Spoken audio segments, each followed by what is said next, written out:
Good evening, everyone. Welcome to this meeting. This is a meeting of the Oregon Village Board on Monday, May 15, 2017 at 5 p.m. I would like to call a meeting to order and request roll call, please. Pollak, Here. Jacobson, Beaton, Here. Boudreaux, Bernier. Here. Carpenter. Here. Brethauer. Here. Thank you. And I know Trustee Jacobson let me know she'd be about 15 minutes late, so she's on the way to getting here. So, and our first item, which is item number 3, is swearing in of Police Officer Kevin Thompson. So, Kevin, if you'd meet me up here, please. Chief, do you want to say some things first? Okay, you might want to sit down then. Sorry. Unless you want to stand in front of everybody. He does this every time. He would have to say that, because I do. So, good evening. On behalf of the members of the Oregon Police Department, I'd like to welcome you to the swearing-in ceremony of Kevin Thompson. The mission of the Oregon... Whoa. Yeah, I didn't think you were right. Then Chief takes over, doesn't he? Yeah. The mission of the Oregon Police Department is to safeguard the lives and property of the people we serve, to reduce the incidence and fear of crime, and to enhance public safety while working with our community to improve their quality of life. Our objective is to do so with honor and integrity, while at all times conducting ourselves with the highest ethical standards to maintain public trust and confidence. The men and women of the Oregon Police Department promote a safe environment through police and citizen interaction and by equitable enforcement of the laws of the Village of Oregon, the state of Wisconsin, and within the framework of the Constitution of the United States of America. The members of the Oregon Police Department are committed to working together as a team by being innovative, professional, and responsive to the public safety concerns of our citizens. We have created an organization staffed by highly motivated, dedicated, and competent personnel, and we are pleased that Kevin has accepted our offer to become a valued member of the team. Just a little bit about Kevin. Kevin currently lives in Illinois with his wife and daughter, and who are here today with him. Thank you for coming. And in a few short months, they're going to be residents of our fine village. He went to college at Chippewa Valley Technical College, where he earned an associate's degree in criminal justice. After his degree, Kevin joined the United States Navy and served through 2016. Kevin was stationed in California and was assigned to the USS, I might butcher this one, Spruance, which is a destroyer in the naval fleet. Before leaving the military, Kevin attained the rank of Boatswain's Mate Petty Officer, 3rd Class. Kevin, thank you for your service. It's with great honor and pride that we swear Kevin in as the newest member of the Oregon Police Department. Now, I'll ask the Village Board President, Steve Staten, to please step forward to formally deliver the oath of office. You want to meet me right up here?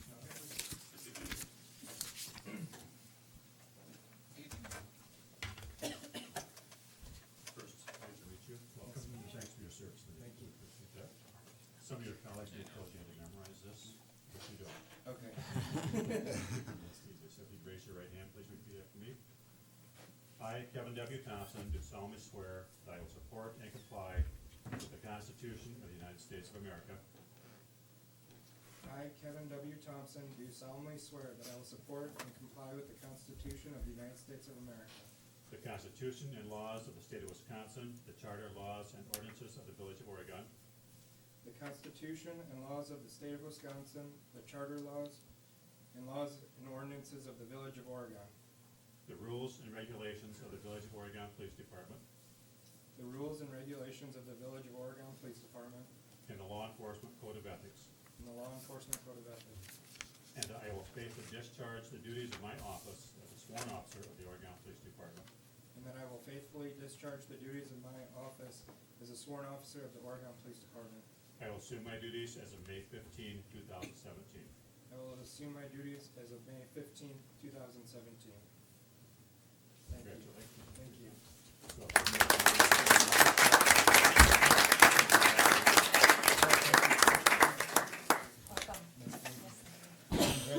Thank you so much. Congratulations. You too. Congratulations. Welcome. Welcome aboard. Thank you. Kevin, congratulations. Thank you. Congratulations and welcome. Thank you. Thank you. Welcome, sir.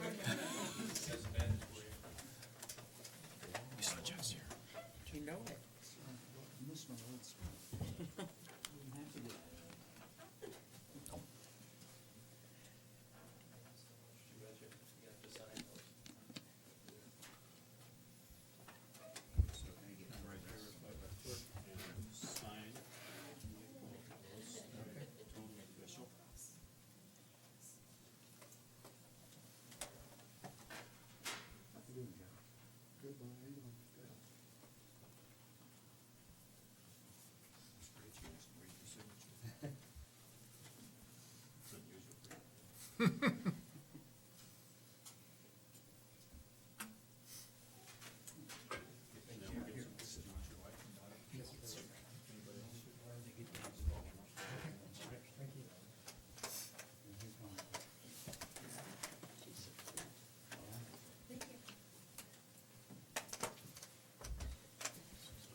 Thank you guys so much.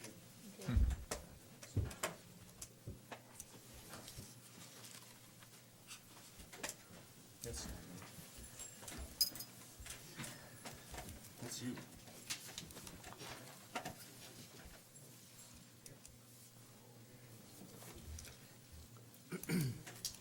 Nice guy, eh? Yeah. And as long as we've done some police stuff, I'm going to mention one more thing. You've made notice that flags, excuse me, are at half-staff today.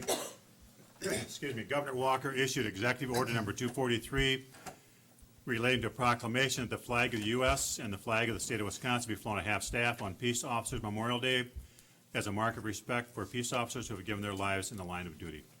So that's why the flags are half-staff. And again, we want to acknowledge our police and the fine job they do for us around our state and around our country.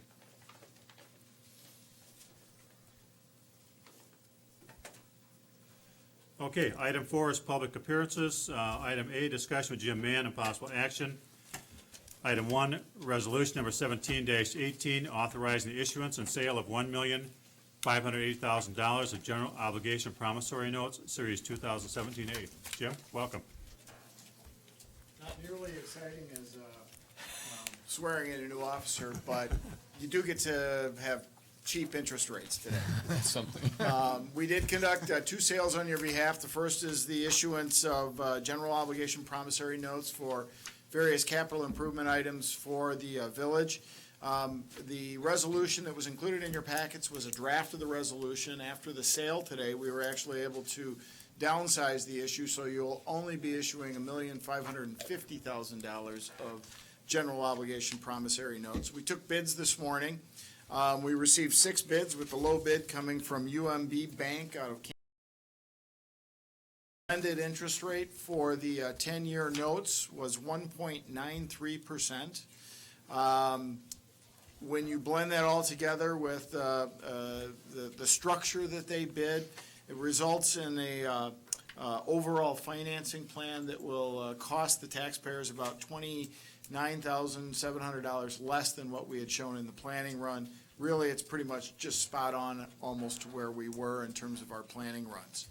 Of the 6 bids, when you look at the low bid to the high bid, there's the difference of about $17,000.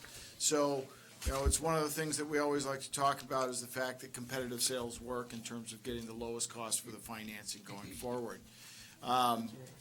The net result, and I'll just kind of jump ahead for both of the issues, is that your overall tax rate is pretty much spot on to what we had shown in our planning runs in terms of what the impact is going to be to the taxpayers over the long haul.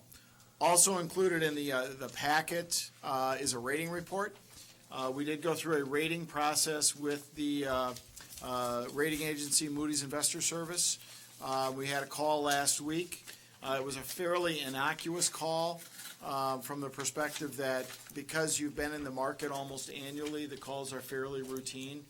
Again, it was a very good picture of the village. The report itself will list out some pretty good particulars and shed some good light on the village in terms of its financial health as well as the health of the overall community.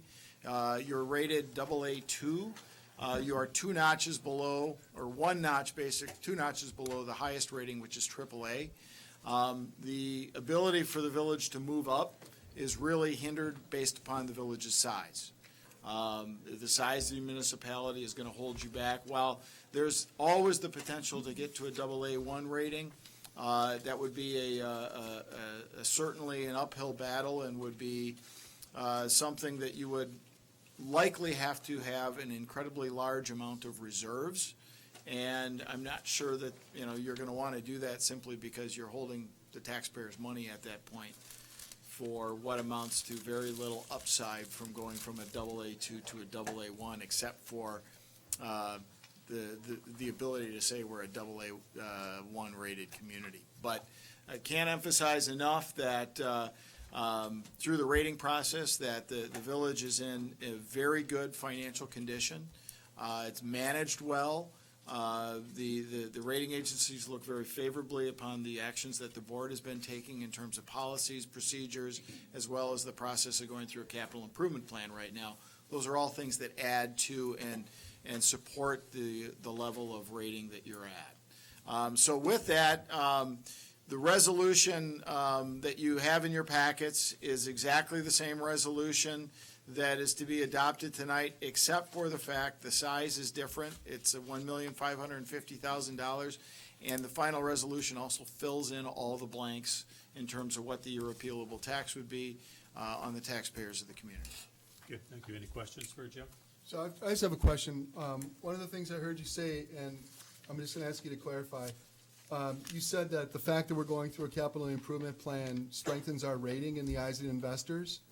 So I don't want to draw parallels that aren't there, but are you suggesting that the fact that we're looking to reinvest in the infrastructure of the village strengthens our bond rating? Yes. I mean, the fact that you're continuing to plan for and make improvements to your infrastructure is one of the items that the rating agencies will look at. The fact that you're planning it out over a multi-year period is very important, because then there aren't any real curveballs that necessarily get thrown at you that would cause a problem in a future board. Sure. So the planning aspect is important, but it's also the actual implementation of that planning with the reinvestment in your infrastructure. Thank you. Yep. Anything else? Any comments from staff? No. Okay, so we need a motion on that, please. So moved. Pick one. Jerry. Okay. Sitting right there. Who's got the second? Yeah? I got it. Okay. Okay, so we have the motion second to approve resolution number 17-18, authorizing the issuance and sale of $1,550,000 of general obligation promissory notes, Series 2017A. Are there any further questions or discussion? Seeing none, all in favor? Aye. Opposed? Motion carries. It does require a roll call vote. Oh, I forget that every year, don't I? I should put that on. I'm not off to a good start here between Brian and this. You'll get better, Steve. Yeah. How many years will it take? Okay. Staton, Yes.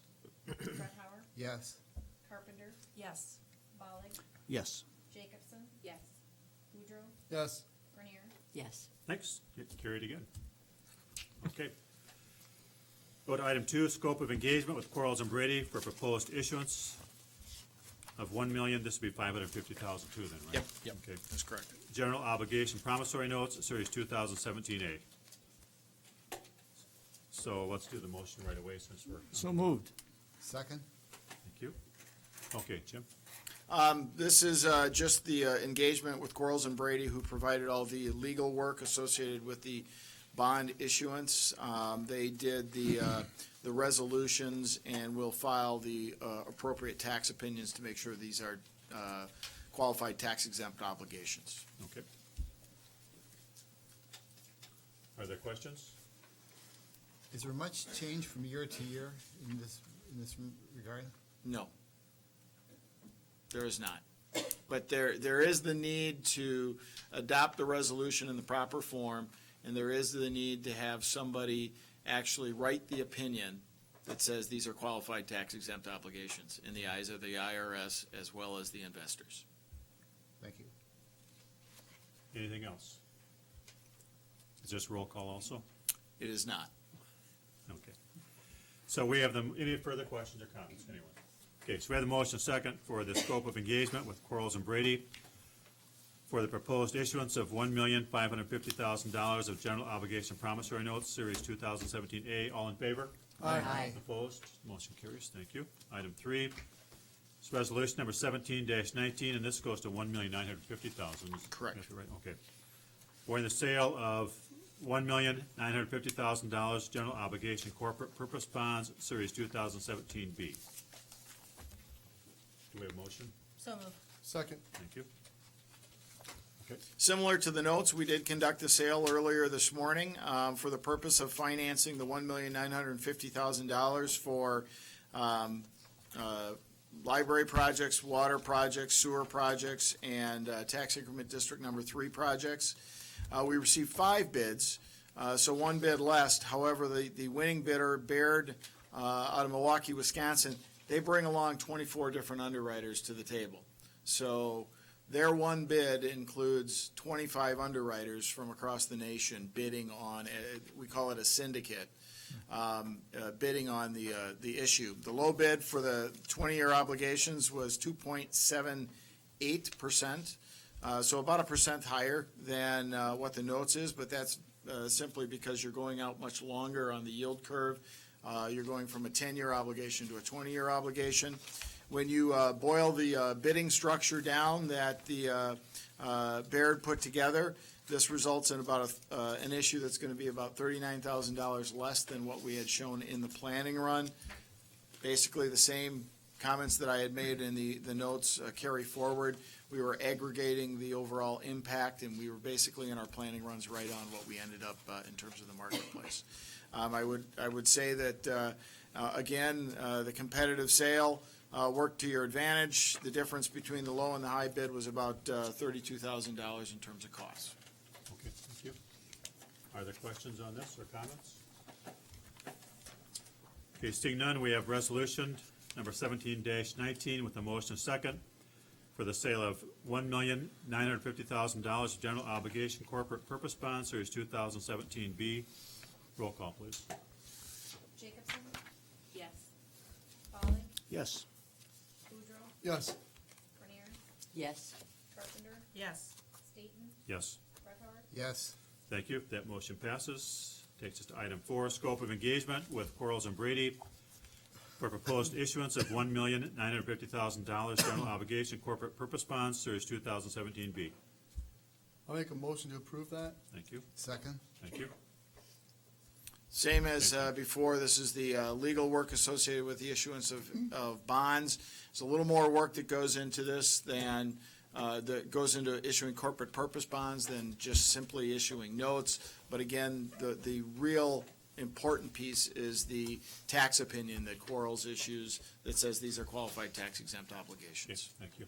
Are there questions? All in favor? Aye. Opposed? Motion carries. Thank you. Thank you. Thank you, Jim. Thank you.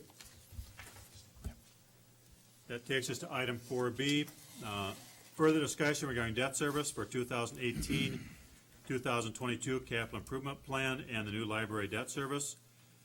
The recommended motion is to direct village administrator to work with department heads to revise the 2018, 2022 draft CIP with the goal of lessening the new library's debt service on the tax levy and identifying the best date for the new library's borrowing. So moved. Second.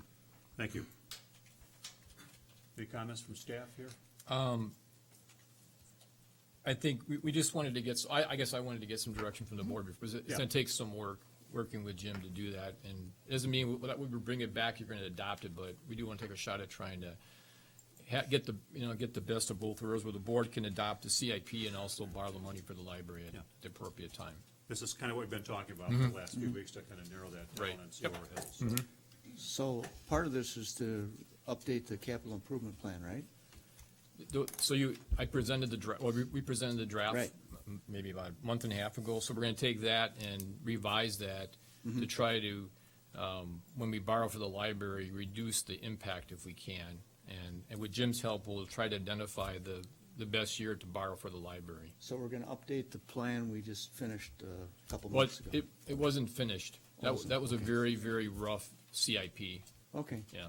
So we're gonna right. fine tune it and bring it back for the board discussion. sounds good. Yeah. Thank you. any further questions? Okay, so we have a motion second to direct village administrator to work with department heads to revise 2018, 2022 CIP with the goal of lessening the new library's debt service on the tax levy and identifying the best date for the new library's borrowing. All in favor? Aye. Opposed? Motion carries. Thank you. Thank you. Item C, discussion and possible action, creating the Hermson Conservancy Park. Recommend a motion to approve resolution number 17-17. The motion approved at the 1/23/17 board meeting was to direct staff to prepare a donation agreement for creating the Hermson Conservancy Park, which should be referred to the Park Board and Planning Commission for consideration. Steve, and Yeah. Pat's here. Okay.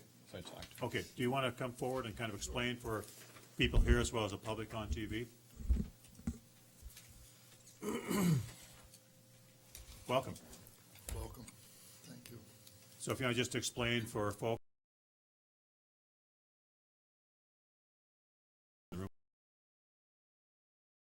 Yes, there's approximately 60 acres that my wife and I were wanting to donate to the village as green space conservancy park.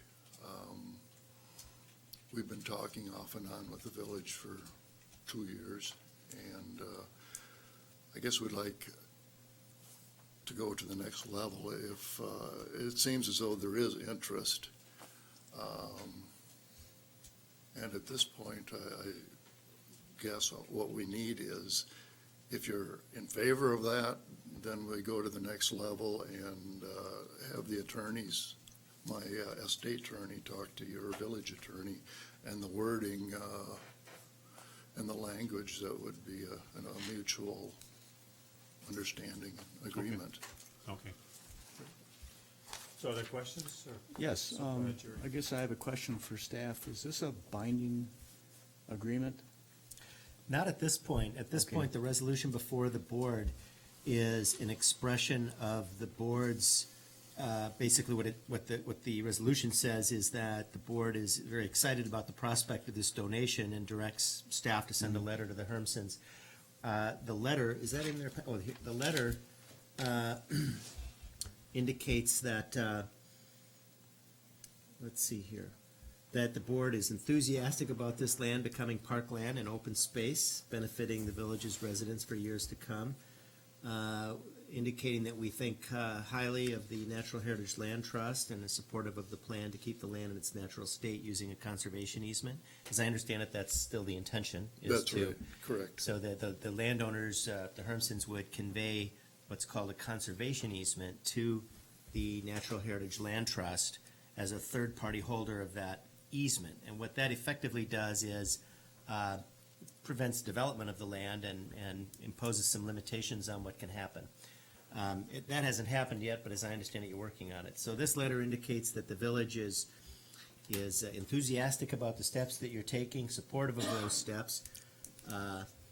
We've also indicated in the letter that we anticipate including this land as designated for future open space when we do our next comprehensive plan update. Correct.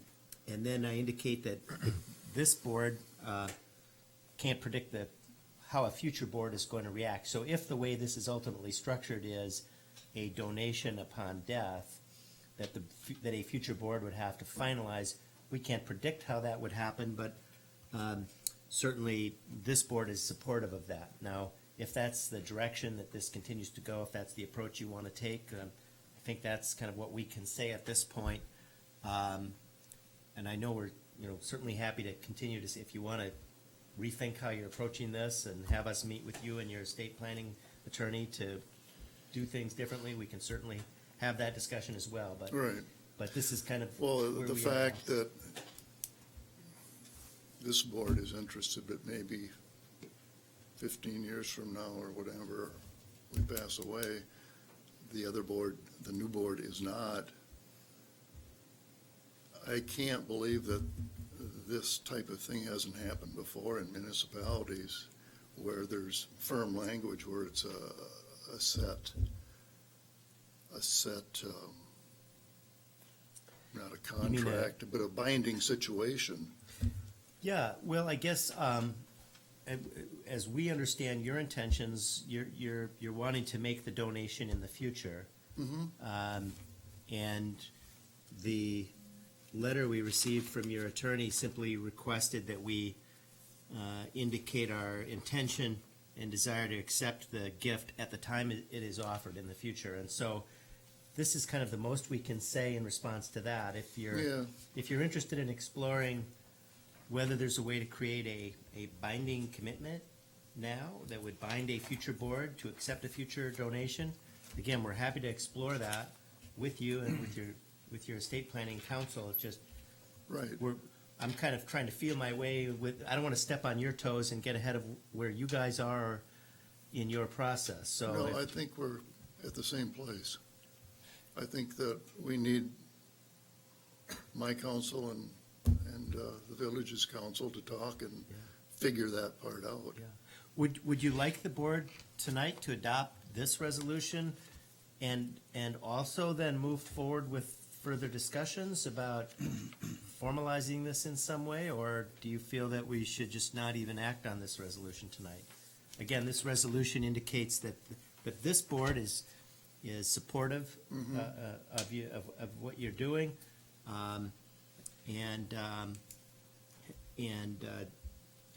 It kind of says what I just described. Right. We could adopt that and still go ahead and explore taking additional steps to I think that would be lock this in good. place. Yeah, Okay? because I think later this will unfold and it'll all work out. Pat, did you see my email today? I did. I did, okay. We're gonna invite Pat in as attorney to our staff meeting in June. Yeah. So I think that's where we would start again, so. Okay. So did that answer your question? It does exactly. I just wanted to know what type of agreement we're talking about here, Yeah. whether binding or non-binding. At this point, we're not at a binding agreement stage. Thank you. Pat, for public information, would you describe exactly where this property is at, please? Okay, it's actually, it would be the next property on the village border on the west. Okay, And it's borders between Netherwood and Highway CC. very good. Thank you. And, well, it's about 30 acres of woods and approximately 30 acres of prairie. It's a very nice piece of property. I've kind of looked at it myself. Oh, you have? You know. Okay, well, yeah. I wandered around a little bit, if that's okay. Oh, yeah. Yeah. Just don't fall in a hole. Yeah. Some people wouldn't agree with you. They'd probably like me to do that. But, It's actually on that board somewhat, when you look at that, that's the, we're gonna talk about in a couple minutes about future park development. It's the third one, it's, Pat's property is sort of caught on the end there, and it's between between Oregon Parks neighborhood and what will be the Ford Development subdivision. It's to the west of that. Very nice. And so there's no budgetary impact until the village takes title to the property. And we're going through a process of trying to come up with a fund that would help maintain the park for some period of time from developers and other avenues. How would we do that? You don't know yet? When we are, we're asking for development, for example, to possibly give a payment for the maintenance of the park. And then, another subdivision at some point out there, we'll be asking developers who would have the benefit of having this park in their neighborhood to make a contribution. Mike Saviney's predicted it's about $4,000 to $5,000 a year to maintain the park. It's not a high cost. It's a good idea, and actually developers should enjoy that too, because normally we make them develop a park.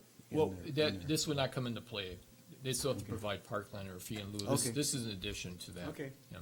Thank you. And we're not forcing, we're saying we're asking to contribute because we think they'll see the value in having this type of park in their neighborhood. All right, thank you. Thanks, Pat. So I'm curious too, the Friends of Anderson Park have done just such an amazing job developing that space and maintaining and managing that space. Has there been any conversations about how an organization like that gets started? What motivates them, what brings them together, what holds them together, and if that's something that would apply? But I'd be definitely interested in that. I think that's a great idea. How it's put together, I'm not sure. The new county park, Anderson Park out there has a friends group. Yeah. And how that started, I'm not sure, but that definitely would be nice. Yeah, I think that started because they had meetings about that park, and people said, let's support it and volunteer. And and Roe Parker in town of Oregon was very interested in leading that. He's done a great job, and away they go. Yeah. And they have done a lot of work, and I can't imagine the same thing wouldn't happen with your land. Yeah. I think it'd be a great future addition to the village, and going down the road, how many years, I don't know, but people would be very thankful to have that green space. For sure. Actually, all county parks are maintained by a friends group. Yeah. And the Parks Director helps get that off the ground once the park Okay. is. I think the key official. here is, and this is the, for a better term, the tricky thing is, when will it become a public park? So Right. you're gonna set up with friends, but then is it gonna be a public park? And so I think that's what we need to talk to Pat and his Yeah. attorney about. So Right. Yeah. Yeah. So do we pass this resolution tonight? You certainly I can. think Pat was that, that was Yes. suggested. So you want us to go ahead and pass this Yep. tonight? I Yeah, do. I would like to also. Okay, so we would need that motion, please. I would put that motion forward. Thank you. I would second that. Thank you. Any further discussion or comments? Okay, so all in favor? Aye. Opposed? Motion carries. So that's the next step, and then you'll be at the next staff meeting, so good. Thank you. And Thank you, again, Pat. Thank you. and honestly, this is a great future park for the village. Yeah, Good. it's very Thank nice. you. Yeah. Okay, item D, discussion possible action, based on insurance company disallowance of a claim for $480.53 with Sean Christensen. Recommend a motion from insurance company is to approve that disallowance for 402 East Netherwood Street. We have 3 of these before us tonight. We did meet on these once before, and we were asked to talk to the insurance company again about appeal process and so on, and basically they came back and said, there's no appeal process, actually. So they did say that they felt it would set a precedent. I have talked with Matt, our village attorney, and Matt doesn't feel it sets a legal precedent, so we could actually do some reimbursement. You want to explain that better than I can, please, Matt? Yeah, it doesn't set a legal precedence in the sense that if the village chooses to voluntarily pay a claim like this, that it's not required by law to pay, it doesn't bind the village in the future to pay similar claims. So it's not a legally binding precedent. It certainly might have the flavor of a political or as a practical matter, if you do pay this claim, it makes it possible for people in the future to point to that act and say, well, you should do that for me too. So it's that kind of precedent, not a legal precedent. Okay, and we have in the past, so we have 3 of these tonight, and I have talked to Mr. Grace, and we are in pretty good shape financially. Oh, I'm sorry, Jeff. We do have a representative from Statewide Services here tonight. Okay. Tony Conlon, Okay, and if you want to hear from him or. sure, why don't you go ahead before I make more comments? Sure, would you? Yeah, right at the microphone, please. Statewide Services is our Yeah, insurance carrier. good. Thanks for being here. Sure, absolutely. I apologize for showing up and having to be kind of the bearer of bad news on these sorts of claims, but I guess that's my role here. As indicated, my name is Tony Conlon. I'm an attorney with Statewide Services. We're the third-party administrator for LWMMI, your insurance company. Basically, I kind of wanted to walk through the process of why it is that we've recommended disallowance in this Sure. claim, because simply put, I mean, it's obviously a very unfortunate set of circumstances. I mean, this is a problem that no one wants to ever encounter. The flooded basement filled with a sewer backup. At the outset, important to note, nobody contends that the homeowners did anything in this that factored into it, caused it, contributed to it, or anything like that. So that's not a basis for disallowance or anything like that. No one is pointing the finger at them. They are purely in a very unfortunate circumstance. So I just want to make that part clear.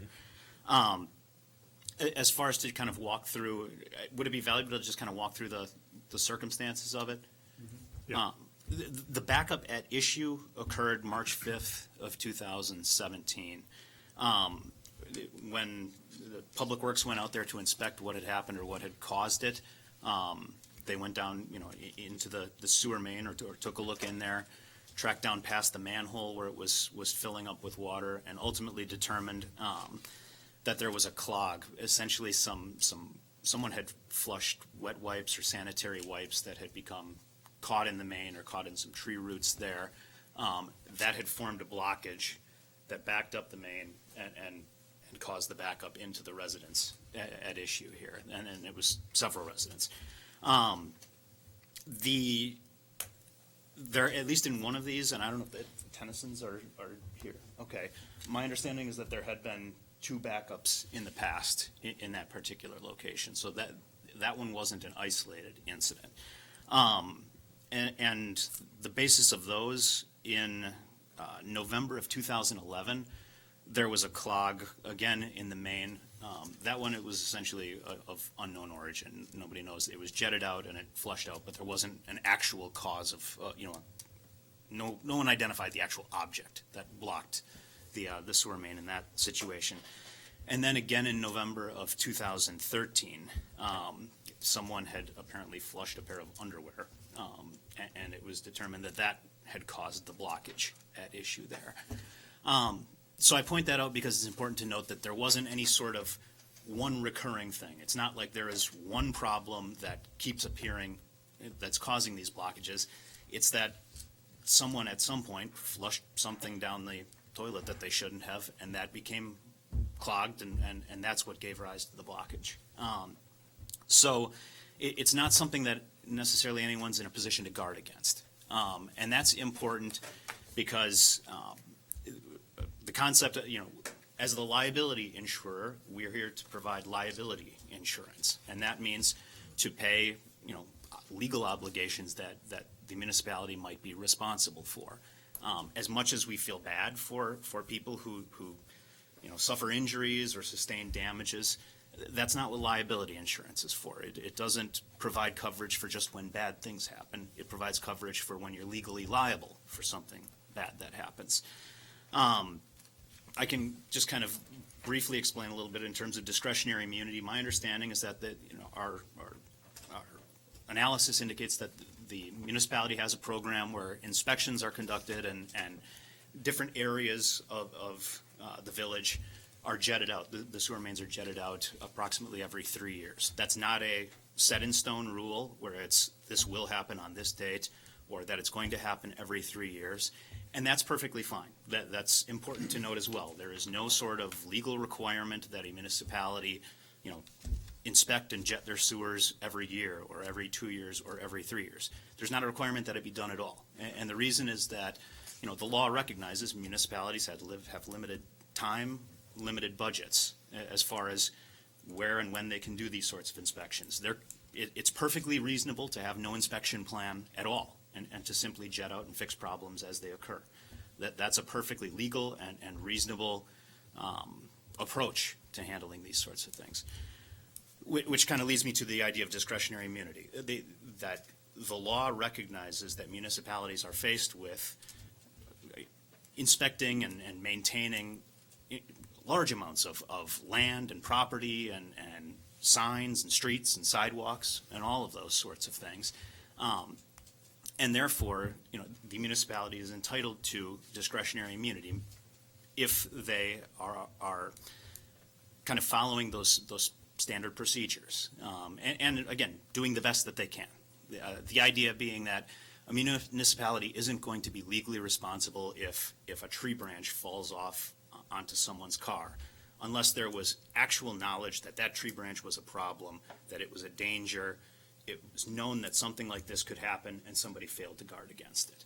That's a ministerial duty. That's a separate requirement, and that's where liability can be imposed on a municipality. If there's a known, situation or danger, and then the municipality fails to do something to prevent that. I always kind of use an example of that would be, if a tree falls over on a major thoroughfare in the middle of the night, a call comes in and says, there's a tree down, it's blocking traffic, somebody could come along and hit this thing. And whoever receives that call says, I'll get around to it whenever I feel like it. That's a known danger and not doing something about it. Now, if that person fielding the call said, there's trees down, it was a major storm, we're fixing them as quickly as we possibly can, and we're doing work across the village, then that decision might be entitled to discretionary immunity. That's a different set of circumstances. So that's where I point that out. Why we have recommended disallowance in this case is, as I indicated earlier, there is no one particular cause or problem of these unfortunate backups. It's essentially been a number of kind of random things that have happened, and now it's been 3 times, but it's not something that anybody's really in a position to guard against or to do anything. There was the discussion as far as the, setting precedent on paying a claim like that. Again, I'm not here to take any position as far as what the village elects to do on something like that, other than to say that, we as the insurance company do handle a lot of these claims, and we handle a lot of them for various municipalities. Some of them have the good fortune of being very small and low-value claims. The concern, obviously, is that when the same set of circumstances can happen to a different house, and it's a very large, expensive claim, the reasoning and the decision doesn't make any difference. It's just the amount of damage that changes on claims like that. So that would be my only kind of cautioning on that, and it's why we don't, we take the approach of looking at what is the municipality legally responsible for. Again, as much as we feel bad for people, we aren't in a position to pay claims, some of them because we feel bad and they're lower value, and then trying to draw the line on higher value claims. So I just want to make that part known. Okay, thank you. That was a good explanation. Are there questions? Yes. In your experience, do you recall or have you any knowledge of other municipalities you work with approving claims after you've disallowed them? It has certainly happened, It yes. has, okay. Yep. It has. Question for Matt. Yeah. Are we creating any kind of liability if we do approve some type of a claim? So let me answer. Even though it's been denied? Yeah. Well, if you're at least creating liability in that instance, in that you're agreeing to pay that claim. I mean, future. Right. And how about past liability also? Yeah. Again, from a legal standpoint, and now I'm getting a little nervous with all this discussion about liability. I haven't done a formal opinion on this. I think the answer is that if you make a policy decision tonight to pay these claims, that does not entitle others, either from past claims or future claims, to assert that they now have a legal right to payment. Okay? Let me give you a little bit of my thinking about it. And if you want a formal opinion on this before you make the decision, I can give you that. I haven't done that yet. As I understand it, one of the things the village could choose to do is buy insurance. That would cover this kind of a claim. So let's say, for example, the village said, yeah, we're going to have that kind of insurance, and you carried it for some period of time, and you paid some claims, and then you decided, we don't want to carry that insurance anymore, and you stopped carrying it. I don't think that people would have a claim against the village to say, well, you carried insurance before, and you paid those other claims, so now you have to do it forever. I think the same kind of logic applies here. That if the village board here says, this board, under these circumstances, believes that paying these claims is the right decision, I don't, to the best of my knowledge, that doesn't bind you to then approve all claims into the future or to go look back into the past and pay other claims. I think that's the right answer. Now, again, I haven't hit the books on this. I haven't provided a formal legal opinion. That's my best judgment tonight. If you're nervous about it, and this talk of a big claim, like, where there's a $100,000 payment or something like that, makes me a little nervous too. I want to get this right. So. But I think as we said, the board would decide to pay it. Anyone that would receive a payment from the village would sign a release saying. I know. Yep. And We'd certainly want a release from anyone paying here. Your question is, and again, I'm trying to imagine what the legal theory would be, Somebody from the past, you mean? or in the future, I'm just not sure what the theory would be, because someone would have to make the claim that now there's an entitlement to payment, or that there's been a denial of equal protection of the law or something like that. And, given the nature of the decision, I'm not seeing it, but again, I haven't done a formal legal opinion on this. I know, Steve, you asked me about it before the meeting, and so that's the best answer I can give you tonight. I don't think so, but if you want a formal legal opinion that I can say is solid, I'd need a little time to look at that. Okay. right. And I guess my thought process is along the lines of future and past liability, because, we're getting a number of very expensive homes in the village. And, as we've seen here tonight, these homes were damaged because of a random act of someone else flushing something down the sewer, and it got plugged up. And that could happen in any part of our village. And, I know there are some very pricey homes, and it wouldn't take long to cause $50,000 to $100,000 worth of damage in some of these homes. So I guess I'd like to see Matt's opinion before we ruled on this. Formal legal opinion? Yes. So we can blame you. That's why it's a formal legal opinion. No, but again, I'd also like staff to check on the cost of Yep. insurance. I made note of that, yeah. Okay, and then how we'd budget for that if we decide to have that. They come out of the sewer utility, Okay, and then. be a budgeted item. Okay, and then, also in regards to that insurance, what will it pay for and what kind of limits does it have? We'd provide okay. that. Yep. All right, but those are my thoughts on the matter. Okay, so before we go forward, does that sound okay? Get a legal opinion from Matt and have staff investigate the cost of insurance? I would certainly be in I have a favor of couple that. questions Okay, before I'm ready to agree with that. okay. Jeff, Yes, sir. where on Ash Street was the clog in 2011? Can you give me like a geographic marker of some sort? I don't have the exact location of the 2011 blockage, but it affected the same area. And what about 2013? 2013 was, we're estimating approximately, was it 30 feet downstream of the manhole that was flooded. What just to kind of be clear with this, when we televised this last month, what we did encounter was a fairly significant root mass of a tree. It's very typical when you're dealing with joints and pipes. You'll have these roots will seek a water source and a food source, and that's actually prime within the pipe. Obviously, with the wastewater has both of those. And so you'll see these root balls, we call them root balls or root masses, develop on the inside of the pipe. And it's those kind of things which kind of almost act like a catchment. So it'll catch everything from toilet paper to rags to whatever people would flush down the sanitary sewer. And unfortunately, nowadays we have these flushable wipes, which kind of are the bane of all wastewater pumpers anywhere, because the pumps get clogged and pump stations get clogged with them. But it's these type of things which get hung up on the roots that end up causing, some of those problems.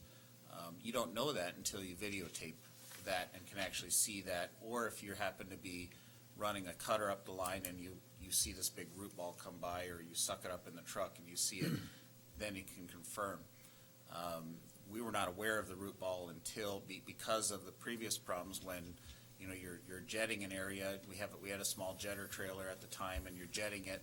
You're trying to get the clog out, and out comes a large piece of clothing. And so that's why you're kind of going, oh, that was the problem. So I would never indicate that the staff didn't do everything in their power to clear the lines when they were called, and that the staff didn't do everything that they thought feasible in that moment to fix the problem. I have a train of thought that I want to walk through, because I think it's germane to what you're saying with regards to a known issue. So if I could just back up to my question about 2013, when you said it was 30 feet downstream, 30 feet. I'm just going off the approximate. I'd have to look at the video, but it's just downstream of the manhole. So would you say roughly off the top of your head, without knowing exactly, that it was roughly in the same area as the clog in 2011, or in a completely different area? I wouldn't know. I would estimate it was in the same area. There was actually two locations of root masses up towards the 200, 205 Ash Street area. And then how about in 2017? 2017, there were two. That's what I'm saying. In 2017, we found two areas of root masses. One was not nearly as significant as the other one. And so how long would you say, now, we've kind of established that this problem is happening in the general same vicinity, but although you've said you don't know exactly where, and I Right. respect that, and I don't want to press you on it. Right. But we definitely know that it's Ash Street, it's the same rough section of Ash Street, it's not Park Street, it's not elsewhere in the village.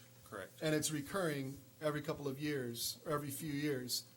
How long would you say, and if you don't know, that's a fair answer, would it take for a root mass to develop to the size that you found? I wouldn't be able to answer that. All right. I mean, it could be, it depends on the size. Yeah. Size of the tree. If you don't know and the answer, everything. that's fair. Yeah, It's not gonna grow overnight, we know that. Correct. And it could take a week, it could take a month, it could take a year, we don't know. But we know that it's not gonna appear immediately, it's gonna appear Correct. over time. No, I mean, typically, and actually treating root masses in lines is not an uncommon thing that's done. And there's two or three different types of treatments. You can run a cutter head that actually, is a circular Yeah, cutting if device. it's okay, I wanna stop you, because I wanna stay in a Well, straight but line. I'm just wanting to let you know that these processes, like cutting or foaming the line to kill the roots and everything like that, some communities find themselves doing it annually as a preventive maintenance in certain areas. Some are doing it every 2 or 3 years. It's, really depends, I would think, on the type of tree and what's growing and how fast those roots are growing. And Right. if there's other water sources that it's getting from, or if that's the singular source it's really seeking. Fair enough. Yep. Then the last point that I want to make, or clarification I want to get, is that the roots act as a catch to what gets flushed. Correct. In the absence of roots, you've got a smooth pipe. Usually, yeah. And what we're talking about right now with regards to sanitary napkins, underwear, material that's relatively pliable, that material is going to find its way through a smooth pipe unless something inside that pipe catches it, would be my assumption. Typically, yes. All right. So I think, in my mind, being that we're looking at the same rough section of pipe, and being that this has recurred over several years, and being that a root mass can't immediately appear, and being that something caught something in 2011, and then something bigger probably caught something in 2013, and I'm guessing, I'm just projecting that perhaps that's something, because it didn't get cut out in 2011 or in 2013, it didn't get chemically treated in 2011 or in 2013, it's reasonable to me that the same something might have grown from 2011 to 2013 into 2017, and that, in fact, while we weren't aware of it because we didn't scope the lines, because we didn't need to scope the lines, and it didn't make sense at the time, that there was a pre-existing condition that morphed over time, that had we scoped the lines in 2011 might have gotten caught, and in 2013 might have gotten caught. And the only reason I'm going down this road, I know all of this might and could have and all of this stuff doesn't fit the law, but it does, to me, it introduces an amount of doubt, reasonable doubt, that had the village approached this from a different perspective in 2011, it wouldn't have been an issue in 13 or in 17. And that for that reason, it would be an insurable claim. I guess to kind of walk through, there's a lot of, like you said, there's kind of a lot of guesses in there. Yeah. My understanding is that in 2011, and Jeff, if I am off on any of this, Sure. don't hesitate to let me know, that there was a clog. That one was at least inspected, but that one was of unknown origin. They cleared it and suspected it to be grease or just, build up type of thing. And at that point, this kind of area was put on that 3-year sort of inspection plan? Nothing on really a definitive plan. Right. More or less just, anytime we have a block-up or a blockage or a backup or anything like that, we'll note it in our notes, and honestly, our guys kind of remember going out there, and they just kind of think to themselves, we need to keep that in mind when we clean those areas. And when you say cleaning, you're talking about kind of Jetting. removing the tree roots or cutting Well, no, those out? cleaning as far as just jetting. Okay. Yeah, and you could run a jetter up through an area and never detect a root ball or a root mass, just because it's such a strong velocity head that it's a 1-inch hose, and it'll push right through there, and then when they pull back, it'll push right back. So it's not something like unless it is just a complete, totally obstructing type of heavy-duty root mass. You look at these root masses, and they're usually a tap root, and then just a whole bunch of tiny little fingerlings that are going out. It just looks like a big old ball, and that'll even get blasted away to a certain extent by the nozzle on there. But you're not going to know that and know that that's down there. You're just going to know that the pipe's running clear now. We're good. Everything's good, and you're going to get out of there. And I guess that's the point when I talked a little bit about discretionary immunity and the idea of it requiring some sort of notice, of here is a problem, that a ministerial duty requires you to fix that known problem. Because frankly, there could be these sorts of root masses anywhere that could give rise to this sort of a problem. It's only where those are known and identified that there's then a duty to do something to correct it and fix it. And again, it kind of, again, it goes back to my example, a lot of claims that we see involve sidewalk heaving or that sort of thing. And over the winter months with frost, an area that no one had any indication that it was a problem, it was perfectly flat before, all of a sudden heaves up. And if someone comes along and trips on it, there's no liability under those circumstances. After the fact, it certainly looks like a problem, and it's clear that there's a problem. But if the municipality didn't have notice of that beforehand, before there was an injury or some damages that arose out of it, then there isn't that legal obligation to do anything about it, or the legal liability for that problem. So if a citizen was to say that the village should have known, the fact that the village didn't know is what prevails in the decision. That's of the exactly underwriter. right. The village is entitled, Jeff is entitled to discretion in terms of what problems are you going to fix? What problems do you know about? What problems are you going to try to take preventative measures on? Where is that money going to be allotted? Is it going to be, this particular street needs to be inspected and jetted every year, or every other year, or do you have to get the tree root cutter down in there? Those are discretionary decisions, and whatever is decided, you're entitled to discretionary immunity for those, unless it's, again, a failure to correct some sort of a known problem, where there's a ministerial duty to do something about it. So for example, had Jeff scoped the sewer in 2011 and saw the root ball and decided to do nothing about it, and then in 2013, that same root ball would have been shown to have grown and caught something else, that would be an example. I think it would depend on the circumstances. I mean, is it a big root ball that can't be done without doing a major street project that requires tearing up that entire section of pipe and repairing and replacing it? Would removal of the root ball compromise the pipe in any way? I mean, that would be a very fact-specific sort of determination. And again, that's the sort of determination that is entitled to discretionary immunity. That's all my questions. Okay. One of the questions was why don't we videotape our sewers more often? And so I actually did a little research, and we have about 238,000 linear feet of gravity sewers within the village. At what we've been paying for video logging, that equates to about $180,000 if we were to videotape the entire village.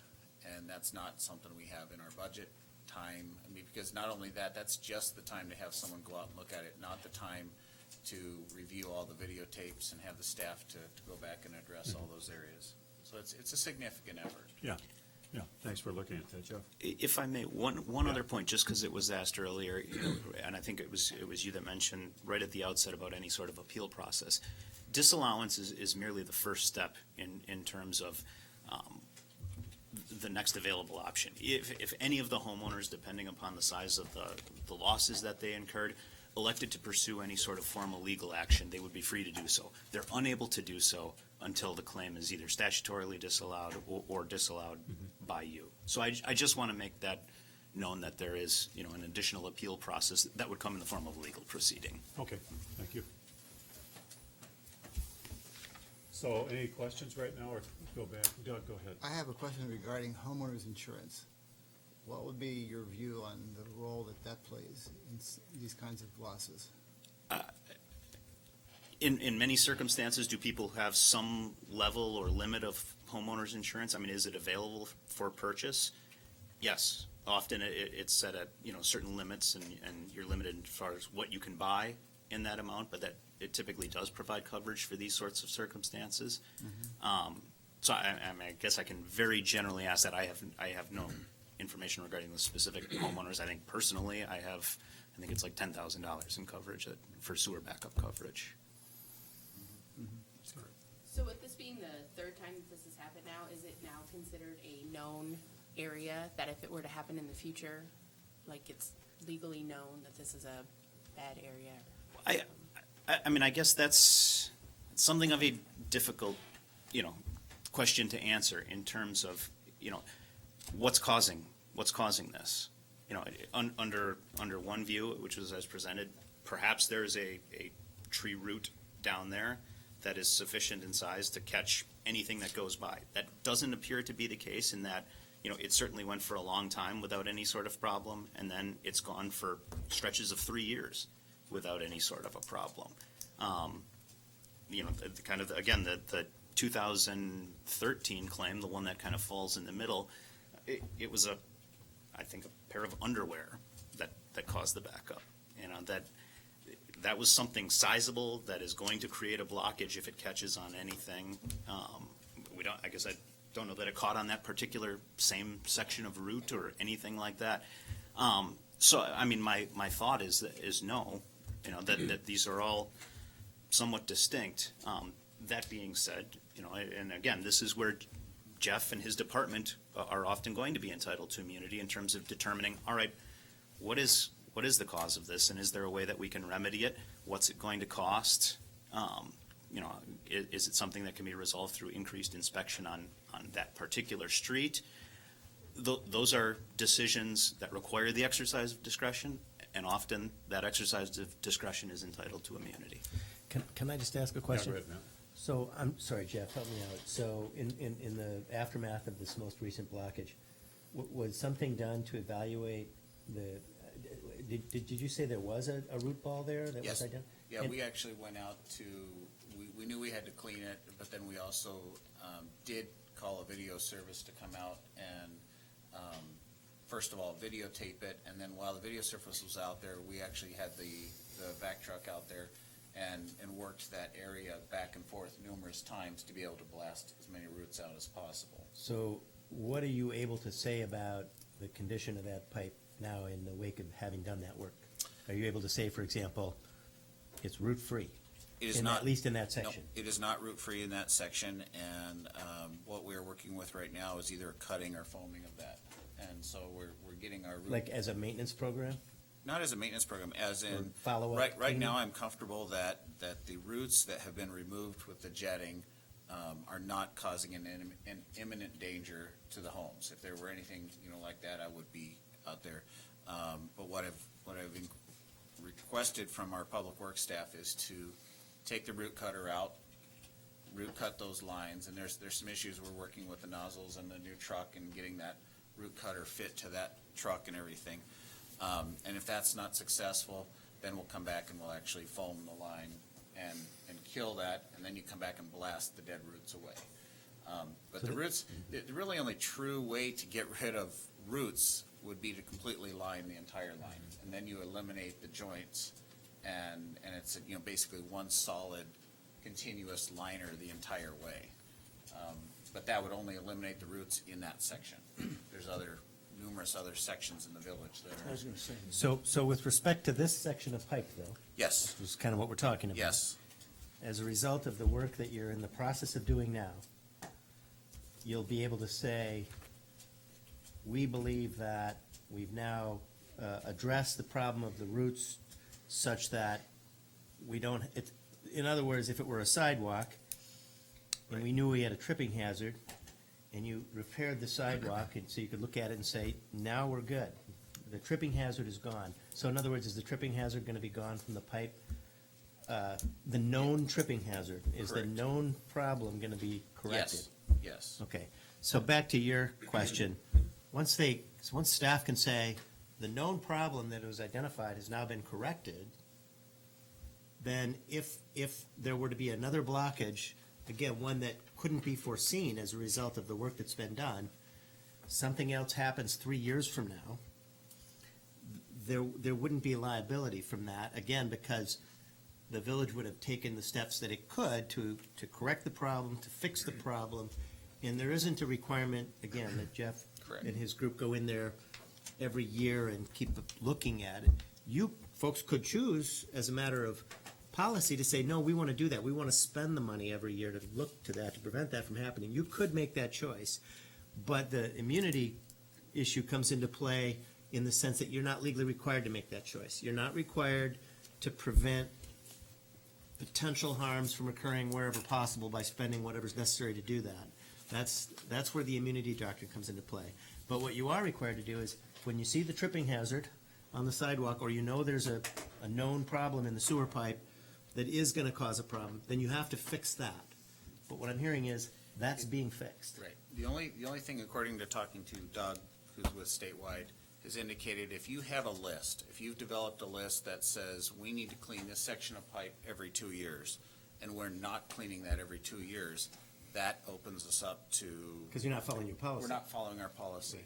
And we are adding, I have asked, Gary and staff to, I think it's our due diligence to, it's our responsibility. If it's gonna require cleaning every 3 years, we need to be in there cleaning it every 3 years. That's just the nature of it, unless we eliminate the problem altogether. The tree's gone, or we line the line, or who knows what. But, that's kind of going forward. It's not like I don't like the idea of just throwing up our hands and saying, well, we're not responsible for anything, because I believe we are responsible to our residents to take care of them and provide them a good working system. But, So, what I'm hearing is you do have a maintenance program, but it's Correct. not necessarily set in stone as to you will be there on this date every 2 Correct. years or what have you. Correct. So it's, I don't know if that helps address your question. Sort of. Okay. Try and do better if we can. Well, I mean, What do you there's- still? so I hear what you're saying, Yep. and that the problem has been abated to the best of your abilities, but we also know that it is still a sewer, it still has the joints, there's still trees there, and being an older subdivision, the tree roots, I'm assuming, are going to be a lot closer than some of the newer subdivisions with the smaller trees, and so I just see that. I could see it happening in another couple of years, since it's already happened 3 times. And even though we don't know that the other 2 times were specifically tree roots, we do know that there's been problems in that area. So I can just see it happening again. and this is why we're looking into it's basically no fault sewer backup insurance. Right. And we feel that does bring value to the residents. It's been looked at before, but I think is becoming more economical. It makes sense from what we've been told. At least when Peggy and I met with the agent a while ago, it was about $100,000 per occurrence and $300,000 aggregate maximum. Now, if we have a significant backup and it affects 10 homes, that gets eaten up pretty quickly. But it is basically a no-fault, type of insurance. The insurance company then works with them on kind of determining the value of a sofa or the bed or whatever happens to be damaged, or the carpet and everything. But I think it takes away a lot of this unknown type of stuff. It kind of acknowledges that we have a system that we just can't have eyes on 100% of the time. And I guess if I can address that point, to try to address your specific question, certainly, as an insurance company, we encourage the sort of proactive behavior and trying to correct problems before there's ever an issue, and to stay on top of them to prevent any sort of harm or damage. So that is encouraged, and that is absolutely a great idea to do the best you can. And any municipality should be doing that in any area of street improvement or sidewalks, anything like that. To your question, though, as far as, if this happens again, or something like this happens again, and I think that's an important distinction, because, there have been 3 somewhat similar things, but not identical things that have happened. The ability to guard against that is important, and that's, or the inability to kind of guard against that, and to know what will happen and when will it happen in the future, is something that the law recognizes that's something very difficult. Again, this particular area has had a problem that's happened seemingly, almost on a 3-year basis, 3 times now. Would there be, necessarily liability for failing to identify a potential issue in the problem? Not necessarily. And that same sort of thing, if there's a particular section of roadway that washes out, under heavy weather or something like that, that's something to keep an eye on. And that's something that a municipality should be aware of and try to correct. But will there be liability for an accident that occurs at that location? No, not necessarily. It's, if there is a program that's in place, it's followed, and the ultimate harm that occurred wasn't something that was readily identifiable and foreseeable as something that was all but certain to happen, then there won't necessarily be that imposition of liability. I don't know if that made more sense. Oh, yes, it makes sense. Okay. Can we cut the tree down? If it's a terrace tree, we cut the tree down. It's on private property. I don't know. It's a very good question. It seems like that would help.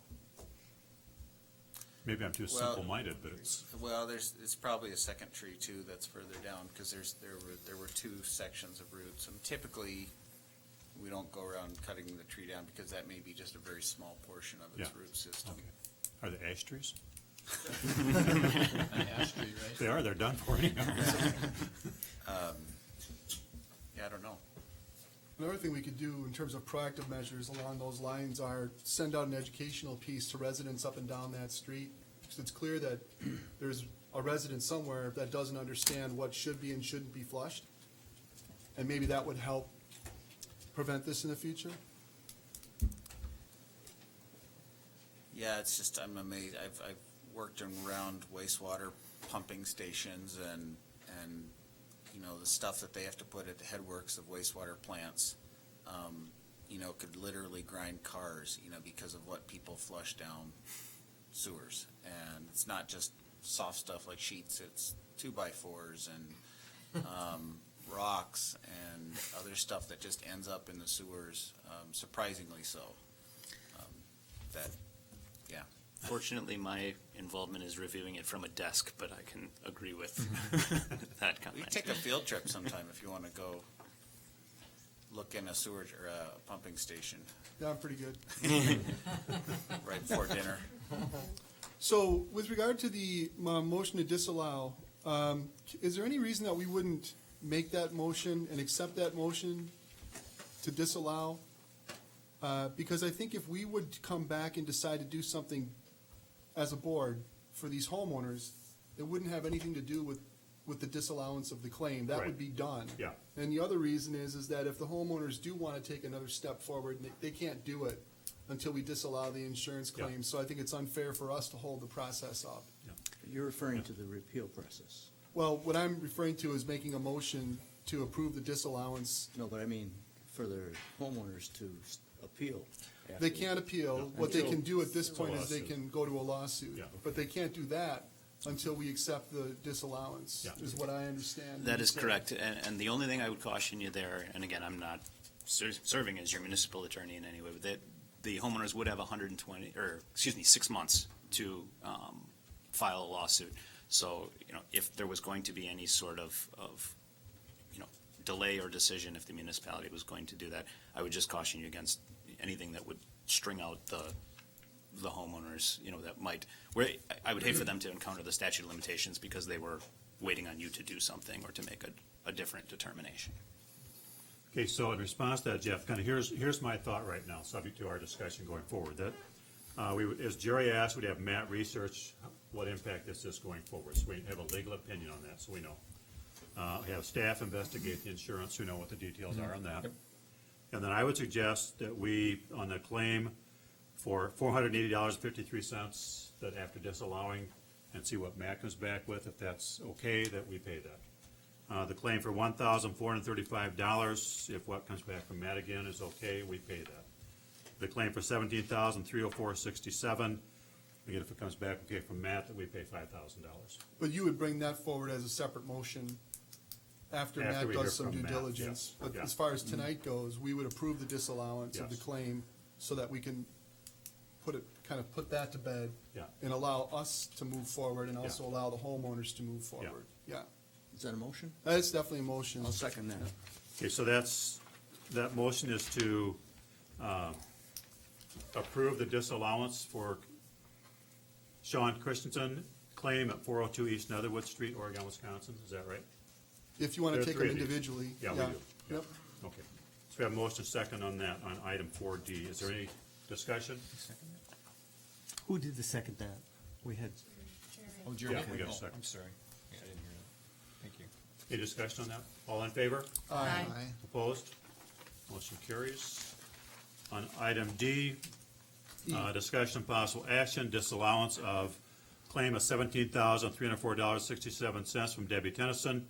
The motion would be to approve the disallowance of that claim at 200 Ash Street, Oregon, Wisconsin. So moved. Second. Thank you. Any discussion? All in favor? Aye. Opposed? Motion carries. And item F, disallowance of claim of $1,435 from Pam Lund. The motion would be to approve that disallowance for the claim at 205 Ash Street, Oregon, Wisconsin. So moved. Second. Thank you. Discussion? All in favor? Aye. Opposed? Motion carries. So that moves us forward. And Matt's made a commitment to have his opinion for the June 5th meeting, which will be the next board meeting. Okay. And we'll do our darndest to have the insurance information as well. And I really Okay. appreciate what you said about trying to find a way to make this work for everybody and Yeah. contributing what we can. I think that's in line with my thinking as well. Yeah, we have very few of these, and the sewer utility is in good shape cash-wise. And I think that's a way to reach out and deal with this. So I would ask, do either one of you want to address the board right now? Anything from tonight? Because you're welcome to if you'd like to. Nope, okay. If you think of something, you can email Mike. Go ahead, if you want to. Go ahead. Oh, I just want to say I appreciate you guys looking into it and possibly, at least reimbursing us some or once the lawyer comes back. So it's appreciative. Okay, good, thank you.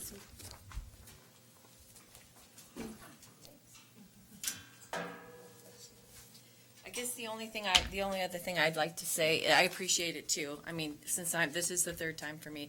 I've lived in my house since 1992. So between 1992 and 2011, I didn't have any problems so I feel like there's something wrong, is just my opinion. And Jeff, you'll probably get an email from me every year saying, did you check my sewer? I will welcome that. All right. That's just fine. Okay. We understand. Thank you. Thank you. Okay, so we'll hear back from Matt at our next meeting. Yes. Thanks, Matt. Thank you. Thank you, we appreciate you being here. You did a nice job for us. That'd be great if you Yeah. want to. Yeah, that'd be great. Yeah, Thank you. yeah. Thank you very much for coming. June 5th? June 5th. June 5th? Okay, item G is continuing consideration of Oregon Ice Arena Incorporated application for Class B fermented malt beverage and Class C wine license for the property located at 100 North Perry Parkway. Discussion of possible action, consideration of that license. And there's an FYI, there are ongoing fire safety violations at the Oregon Community Sports Arena, as reported by the Oregon Area Fire EMS District. That report is in our board packet. So, again, welcome Sean and Jason, right? Correct. Okay. So any changes since we last talked? Yes, Mr. Staton, there has been some changes. We have, per the board's request, has submitted an outdoor security plan. Some of the highlights for that are, well, I'd first like to say that I know that a serious concern is the availability of alcohol to minors, and I just want to reaffirm that we share that concern as well, and over the previous 12 months have taken the duties of alcohol sales, excuse me, and our beer sales license very seriously at the ice arena, and we want to continue to cultivate a positive working relationship with the board and make sure that we take the proper steps to prevent minors from obtaining alcohol. We'd like to clarify just a few things with regards to our outdoor, our prospective outdoor area for sales of during volleyball or wiffle ball leagues or whatever type of things we do. We would make that available to only persons 21 years of age or older. We would not allow anybody to participate who is under 21 years of age. So I just wanted to clarify that, and I know that that was something that may have seemed a little bit gray from the last meeting. So hopefully that adds some clarity. We also included with our outside specific security plan, safety plan, Chief Ewell had raised some concerns about having video cameras outside, and I had asked for potentially some time to raise the funds for those. However, we have found that we have some. So if this license were to become approved, we would be able to install those right away as opposed to having any sort of wait time. We would still require some time to raise funds for a permanent chain link fence, but upon approval, we would, at the very minimum, put forward still the snow fence with the 10-foot separation. And we would not begin to host any events outside until Chief Ewell had signed off and approved on everything. So, we'd also like to commit to not sell any alcohol during any Oregon youth hockey scheduled games.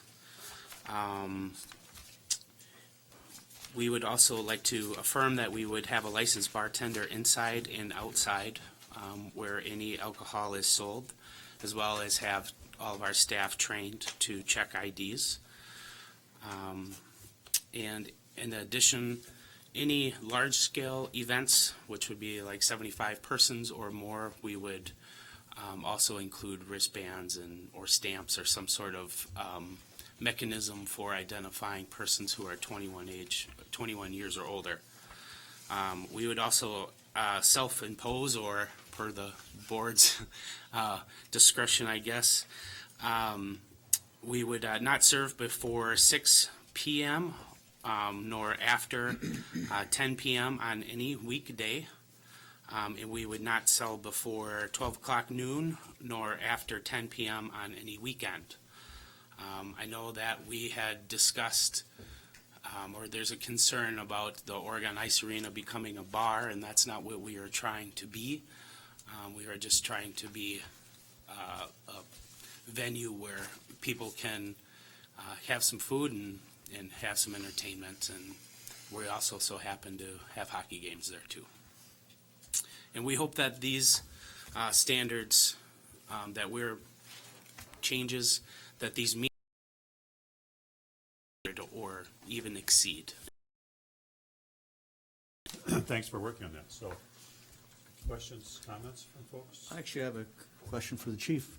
Chief, do you have any concerns or hesitation in this matter? I do have a question on, you said the leagues are only going to be for 21 years or older. Is that for the participants of the league? Participants of the league, yes. And then are spectators, I'm assuming, still going to be allowed to go out there? How's that going to work? We would not allow spectators out there who are not 21 years. Not inside the fence? Right. Okay. I guess the only exception may be if there were children of, and then we would not, of course, sell to them. Despite the fact that it's state law for people to allow their children to drink when they're present, it would be our policy not to do that. So, help clarify for me.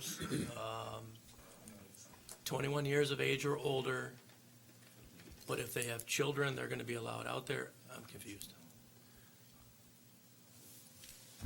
If somebody has their baby that, is there at 7 o'clock at night, Right, so I'm trying to differentiate, okay, what's the age limit, or what's that going to be? I would say by general rule, we don't want anybody who is under 21 out there. Yeah. If there's something that we can, some sort of way that we can identify that more clearly.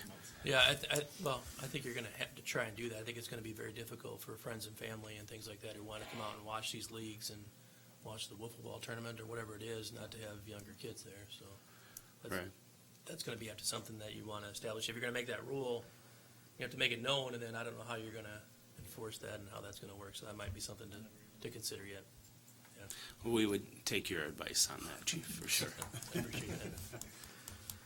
And, and I want to make the comment that I think you've done a remarkable job all the way along since the first time I met you of taking the feedback that the board has given you back and then working it and coming back and addressing it. I get the sense that we're always moving forward with you. And I want you to know I appreciate that. Well, thank you very much, Mr. Boudreau. Yeah. Yeah, I feel the same way, Sean. And you've been good to work with, and Jason, Sean's kind of the focal point of the conversation. I'm just the speaking point of the board of the ice rink, so We come in and listen, and I go back to our board meetings and go, nope, this is what we need to do. We do take agree it, to it. And we So- appreciate that. we do take it very seriously. We had officers at the ice rink this past weekend for our alumni hockey tournament. I'm sure they're just doing their job by coming in there, but I'm sure there's also something kind of cool about them being able to come in and watch hockey while they're working too. So we also had a compliance check this weekend, and Yeah, they've been, and like I said in my previous email, they've done a good job and have been very forthcoming and following of all the rules and everything that we put together for them. So I commend you for that. So tell me when you would sell alcohol. Is it mostly the outside events? well, it would be along the same lines for the Whaler games, for special events. Something else that, if there was anything like outside of those times that we identified, say for instance, if there was some kind of a corporate event or something that we would want to sell outside of that, we would be willing to, come back and ask for special permission. Yeah. But I mean, it wouldn't be for any Oregon youth hockey scheduled games. There's other events. We have birthday parties that we host. Yeah. The 6 to 10 during the weekday is more or less, like me personally, I have two sons that play, and it's one practices at 5:15 and another one practices at 6:30. It would be nice, not that it's a must-have, but we have many parents who have a burger. We can have that's only the 6 to 10. It's only during practice times. There's no game scheduled during the week. We have the speed skaters from Madison Speed Skating Club stick around. They eat. It's just another way to maybe make a few dollars and not infringe on that Oregon hockey game stuff. We don't want it to be as Chief has mentioned before, when there's competition and alcohol, things may get escalated, and that type of competition doesn't happen during the week for practices and speed skating and that sort of thing. So that's why we are hoping that we might be able to find some middle ground and allow for during the weekday practices. And then the weekend stuff is more, that's the noon is, most of our youth stuff is before noon anyway. And if it is afternoon, obviously we wouldn't do it. But we also have open skate or birthday parties, or that's also Whalers stuff is also included in that noon to 10. Some afternoon games, they do some, mostly evening games, but they do have some afternoon games as well. But there could be other adult hockey functions, adult skating functions, corporate events. I mean, there's a lot of things. So specific times, I guess we would ask, not knowing what the future may hold or what specific events could be. We just kind of know what a good primary majority of our business is like, and that is, during Oregon youth hockey scheduled games, we agree. We don't want any part of that. We also, WIA events, I mean, we've all talked about it in this room quite a few times, that we don't want to be a part of that. That's, it's not what we're trying to do. We're not trying to be a bar. We're not trying to be something that could develop bad behavior. So what's going to prevent it from becoming a bar? Well, first of all, we have no intention of seeking a full liquor license. That's not in a discussion. That's not anything that anybody is interested in. If that were to come up one day, and I probably wouldn't be a part of it. So there's no future immediate plans to ask for something like that. There's a lot more responsibility, there's a lot more liability, that there's a lot greater public potential threat even by being a actual bar. We're not asking to serve alcohol after 10 p.m. Bars serve alcohol till 2:30 in the morning on a Friday and Saturday night. We're not asking for anything like that. We're trying to keep our ice rink going. We're trying to get a new Zamboni that's not from the 80s. or maybe even the 90s would be great too. So that's what we're trying to do, ladies and gentlemen, is we're trying to sustain our rank, to keep our facilities up. It's a avenue for us to generate money to do that. That's simply it. So how's it different to not, you won't allow alcohol at a youth hockey game? How's it different that you'd allow it at a practice? It still can be, Well, the message to kids can be, we go to the ice arena and our parents drink. Sure. I mean, typically practices are an hour long. A lot of the older kids, their parents don't even stay. The youngers, they could. But, I guess to Chief Yule's point before about when adults drink and there's competition involved for practice, there's no other team, there's no other team's parents. But or not, there's conflict with youth hockey. Alcohol involved, over your son pushed my son or daughter. Temperaments get, agitated, and after reviewing the board's concerns and taking those things into account, that's where we agreed it would not be in our interest to do that as well. So can you agree to not have alcohol at youth hockey practices? That doesn't seem like a real big deal or a big loss of money to me. We would rather not. We would rather include that. We do have 6 teams a week that practice 3 nights a week. It is a possible money, there is some money to be made there. We have a lot of parents now who drop their kids off and go to the bowling alley or headquarters for dinner. And we would prefer them to stay there. We have a full operational grill. We would prefer them to stay there and eat. And right now, they're not. They're leaving because they want to go with their 5 or 6 other friends who kids are on the same team and go have a beer with their dinner. So would that alcohol be in the dining area only? Could you restrict that? We They're could not do standing around the ice. We can do whatever you want. We can do whatever you suggest. Yep. We don't have a problem with that. I mean, I don't think that's. We have windows. We have windows into the ice arena where if they want to watch their son, they can watch. I was going to say, I don't know where else they would go unless they sat in the bleachers out there. Yeah, unless they sit in the bleachers, that's the only other spot you could Which go they could do. Yeah. I just don't think it's wise to have young kids practicing any sport with parents sitting in the stands drinking. Sure. I agree. No problem. No problem. We would be So more stay in the than dining happy to area. restrict it We to can the restrict it dining to the area. dining area. Yep. Yep. No, not a problem. Just to note, that is at variance with the current premises description, so Yeah, we're that would have to we're change. starting to make a list of somewhat Yeah. complicated types Yeah. of conditions. Yeah. Sorry, Matt. It's all right. Well, depending on where you go, I'll be Yeah. taking copious notes and reviewing them with you. And I guess I would ask that if you guys do approve the license, I don't know how many times you want to see them in front of you. Every time there's some kind of special event and they want to go a little longer or something like that, you might want to just consider having that approved through me instead of coming to you every Yeah. time. That was actually the thought I had too. That they'd probably appreciate And it there's too.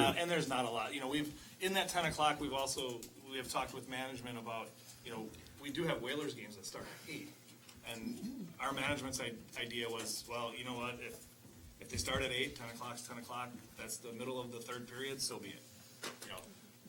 We weren't even looking to extend it just for their games. It was 10 o'clock. It was going to be 10 o'clock. Yeah. So. Personally, I wouldn't mind if it's a Whalers game, it goes past 10, then it's a Whalers game. I don't see a problem with that, because that's getting most of the little kids out of it. So I'll be quiet. Yes. I mean, initially, when you started talking about youth hockey games and stuff, that was totally opposed, and you've gone back and worked on stuff, and we appreciate that, just like Jeff said. And for me, you're clearly making progress and moving the needle. We're flexible. We appreciate your flexibility as well. It's probably not as much as you like. Take what we can get. I'd like to be interested in knowing what other trustees feel, so. I'm for it. I think that, the request is very reasonable. I think that they've taken steps to make sure that they're managing the responsibility appropriately. I think Chief has confirmed that that's happening. And the only thing that I'd like to say, and it has nothing to do with you guys, is fix those fire safety violations. We are waiting on our parent, who is an electrician, just to come down and do it. Yeah. He's a we cannot afford to pay somebody to come, and so it is the wheels are turning, it's in the works to be done. So I'm on the Fire EMS Commission. I just don't want to see you guys coming and asking if we could waive the fee for the penalty. No, it is in the, we just talked about it, actually last Wednesday night we had a board meeting, so we're just waiting for him to come down and do it. So So- hopefully it's sooner rather than later. So Jeff, are you okay with what I said, not at youth hockey games and only in the dining area for youth hockey practices? Yeah, I think that's a compromise that requirement. both parties seem to be in agreement on, right? Yeah, Yes. I can live with that. So, yeah. And then, Motion? not yet. Well, let me, keep going. When you're done, Okay. give me a chance. And you mentioned in the volleyball, and I think you do wiffle ball too, that would be That's not, we haven't started even on the wiffle ball? conceptually drawing that up yet. Okay, so for volleyball, that's the main, And that's the main activity you're that's the asking main, for, that's right? what we're looking at right Okay. now, yes. And that would be 21 and older? Yes. And you'll work with the 21 chief on older, how yes. do you handle somebody who brings their And we will work with the 4-year-old? chief, yes. Okay. Yeah, I was just gonna say, as a mom to young kids, and my 2-year-old for a year and a half would not let us leave him anywhere. Right. I'd really like to see something ironed out so that a parent Sure. can still enjoy a volleyball game and, like, set their kid at a bench or something, We'll see and what not we like figure out. ruin everybody else's fun. But just to be clear, we're not in support of allowing a consenting adult to let their minor child drink alcohol. That's not Yeah. what we are asking Yeah. for. And that has happened in the past. And So I appreciate we that. would make that our policy not to allow that, despite what the law As it says. is currently. Yeah, I'd say that's one of the conditions right now, I think. Okay. And you said you had the video cameras ready to install? They're ready to be installed. We can install as soon as we get everything approved. Are they Yeah. quality cameras? I believe so. They came from the pro shop in the Sun Prairie Ice Arena when that closed. So I haven't actually seen them. All right. I haven't seen them out of the box or looked at the box, but So we can look at them. Yeah, I'll be interested to see them because there's a Me lot, too. lot of businesses that have cameras that I Yeah, can don't see show nothing. anything. Right. Yeah. I'll look at them. Hopefully. We'll look at them. Okay, so maybe work with the chief on that? Yeah. Okay. Because you have to be able to identify somebody, otherwise the cameras are no good. And I've seen that happen with a local business where you could identify the two people that made the purchase, so. I just want to make comment. I know the volleyball, any of the volleyball courts were, I'm not going to name places, but I know when their parents played, there's kids, always kids running around. There's a place here in town that has it and plays out Lake Bobisa, and there's always children in there watching their parents. Yeah, that's why when you said that, I was surprised that it came from you, so. Yeah, I mean, I think your concern is Well, that's the 18, 19, 20-year-olds out there watching volleyball. Right, we and didn't want- yeah, Trying to get right. a drink. It's not much. That was the yeah. idea with the Yeah. 21-plus league. Yeah. But then, like, you brought up that one never rolled around in our heads. Well, and even something as simple as no unaccompanied minors. You know, parent or guardian must be present. Something Yeah, like that. I think you work with chief on something like that. Yeah. It would meet the concern that Darlene has too, and Quite I think we confident. can live with that. Yeah, I'm quite confident we'll come up with something. Yeah. Yeah, when necessary, you have a bartender that's trained inside and outside. Yes, And if you have more than 75 people out there, I assume that includes the players, then you'd start using wristbands. yeah. To identify who's 21. And we would still, for any, like Whalers games or Yeah, anything. that's any event with over Yeah. 75 people capacity. Are we making progress?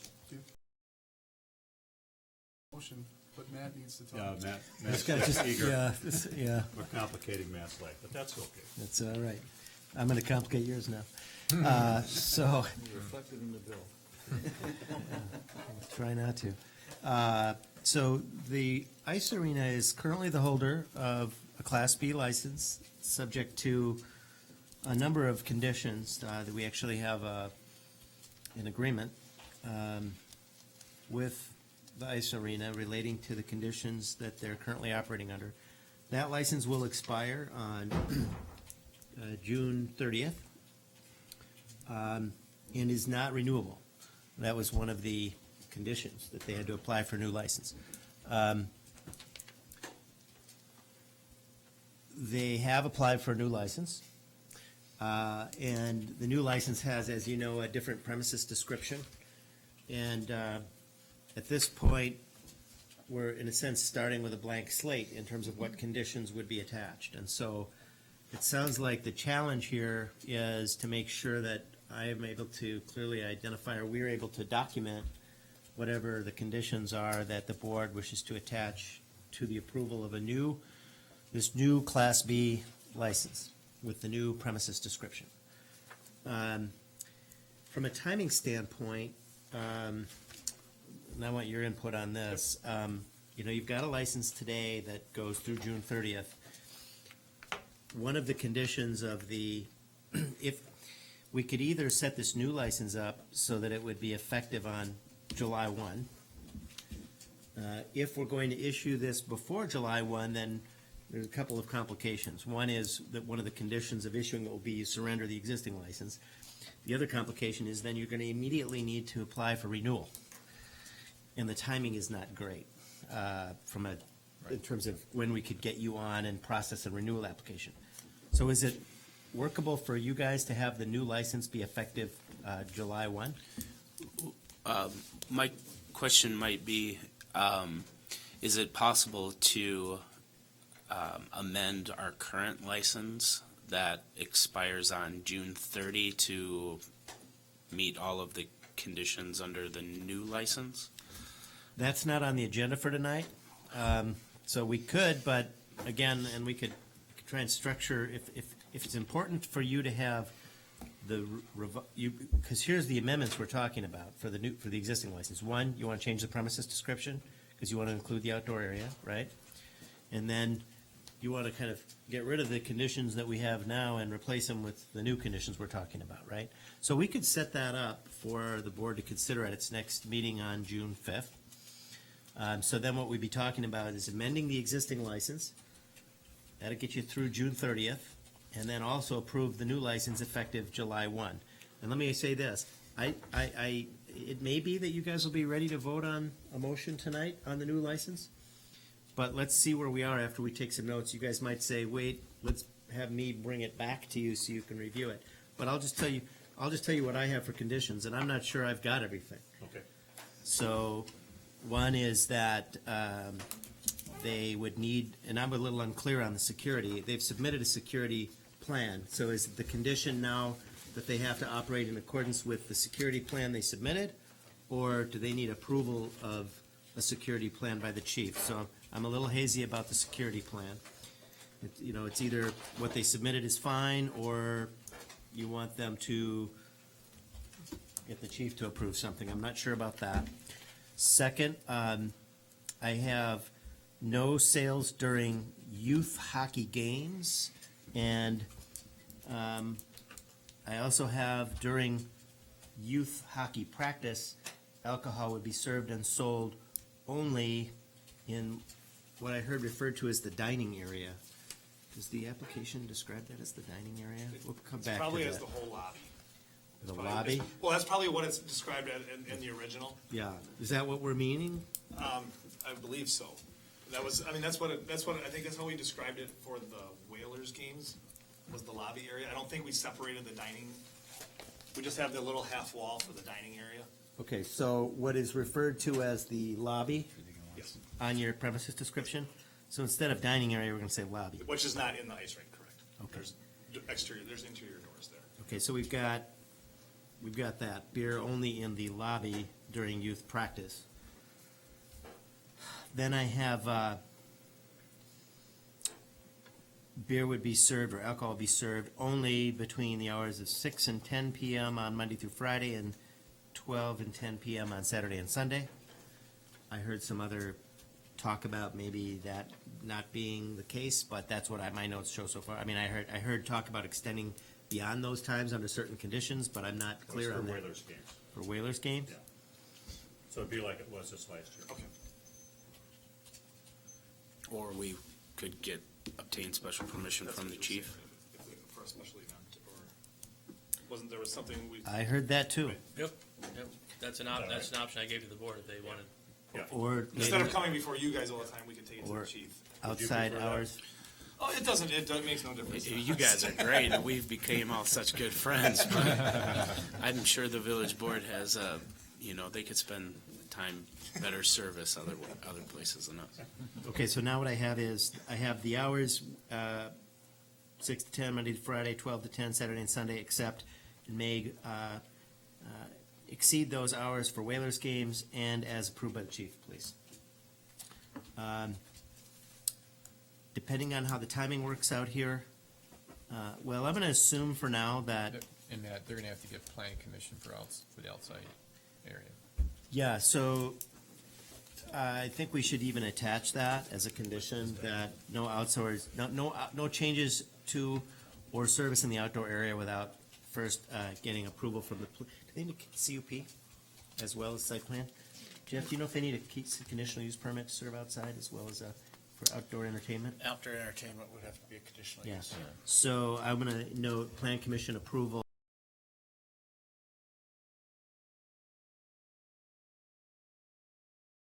Yeah, yep, okay, so I'm gonna say CUP and site plan approval for outdoor service area. Yep.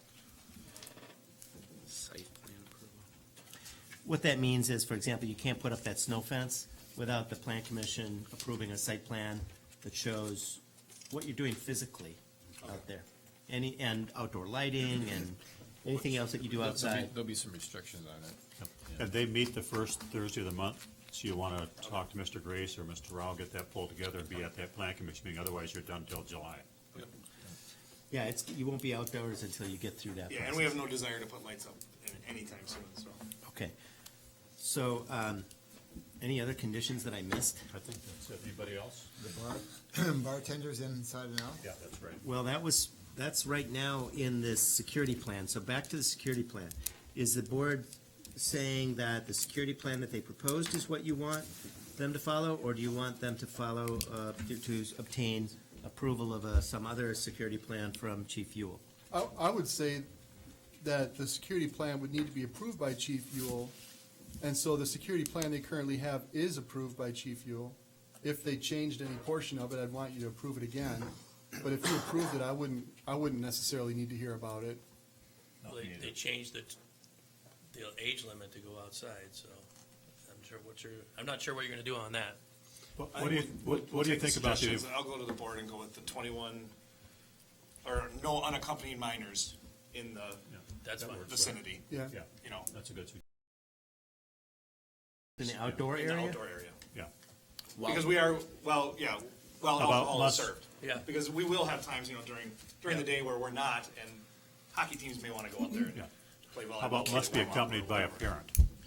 Yes. Or So guardian. somebody Yeah, can't. parent or somebody- guardian, yeah, not somebody just- can't say, I'm Not just accompanying that's- that yeah, kid, and they that's- let them in, and, I coach him, that's yeah, okay. yeah, just turn the I rules agree. on that, okay. Yeah, no problem. That's well said. Anything else?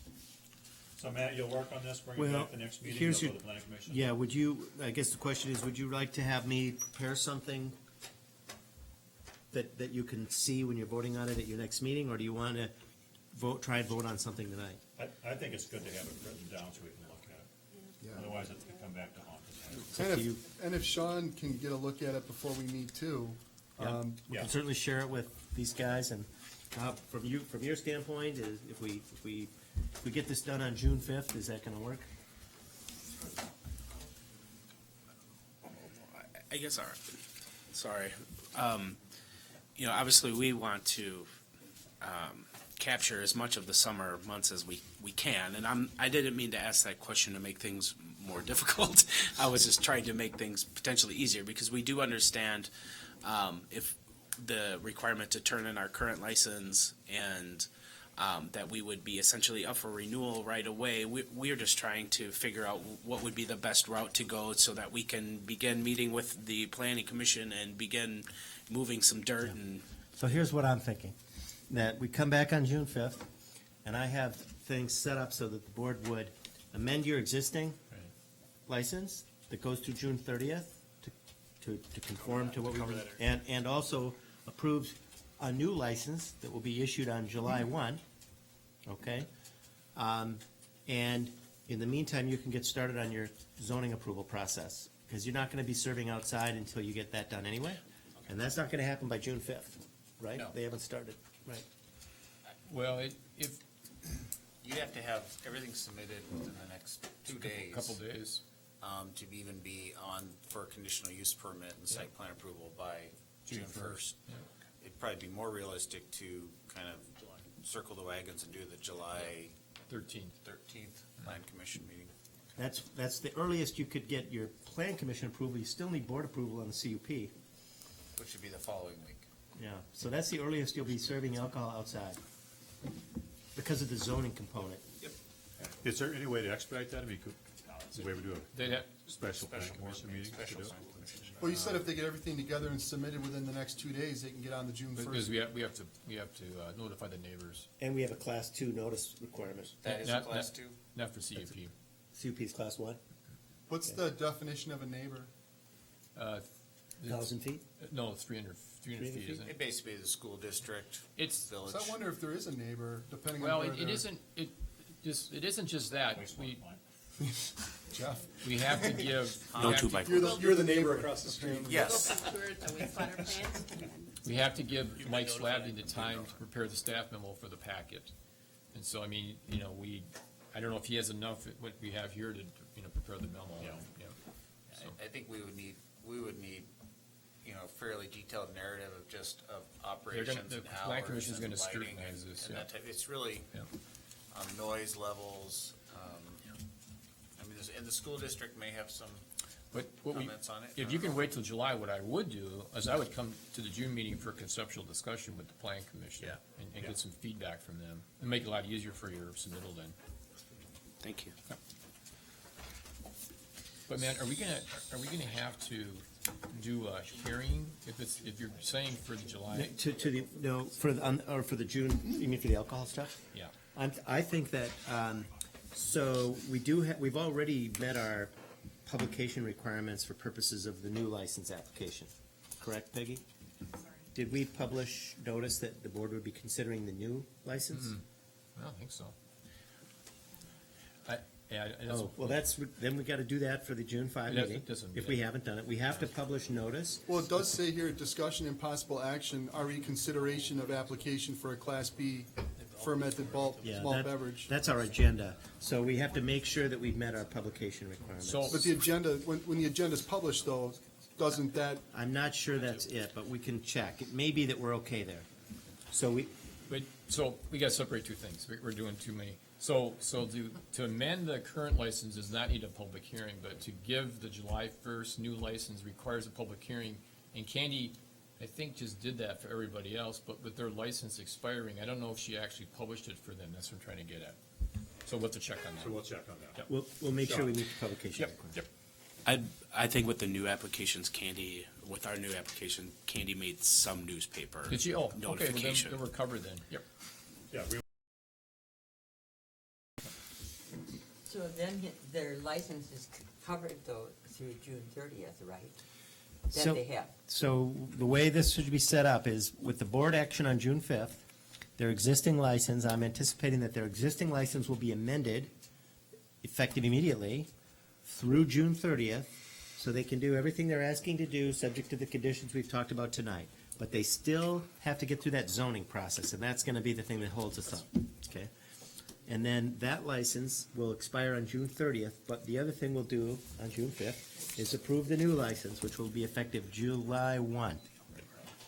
and So that'll be then- a permanent license. Now, that one will be unrestricted in the sense that they'll be entitled each year to renewal of that license, so long as they're following the legal requirements. just and- like everybody else. Just like everybody else. Right. And in a sense, that was part of the plan here, was to have that condition attached to the existing license, I think, to give everyone an opportunity to see how this would work. So if the board amends the license on June 5th, those 3 weeks are critical to you? Yeah, that's, our summer programming starts. Because you're not gonna be able to be outside. You Right, realize right, we understand It's that. Still We just would- that inside. Right, because, yeah, Okay. that's. Yeah, we're just getting a couple weeks of the. Okay. So basically, you can serve alcohol From 6 to 10. in the lobby area the lobby. with food? Yep. Yep. Okay, for those times. That should be good to go as of June 6th. That'll work. Any other questions or comments over here? Ready to move on? Okay, good discussion. Good? Yes, sir, thank you. Anything else, Sean or Jason? No, I think we're good. Ready to get out of here, right? Nah. We love coming to meetings. Again, like Jeff said, we all appreciate how you've worked on this. And the difference between this and a bar is this is a sports facility. It's not a headquarters bar. That's right. And that's why we're being, I guess I'm leading the charge on it, but being conscientious in how we make this happen, and you guys being conscientious too, and that's why it's working. Well, and we appreciate everything that you guys have done for us, up to this point. It's worked well. We've done our best we can, and Yeah, we'll keep doing the best we can. you've done well. Yeah, good. Okay, great. Thank you. Thank you. Yeah. Thank you. We're ready to move on, right? Okay, now we're on to item 5, village attorney and village administrator report. Item A, discussion and possible action. Revised downtown dumpster license agreement. Recommend a motion to approve the license agreement for use of dumpster corral. You wanna Make hear that from- motion. I'll okay. second. Thank you. Hey, Can I just say something?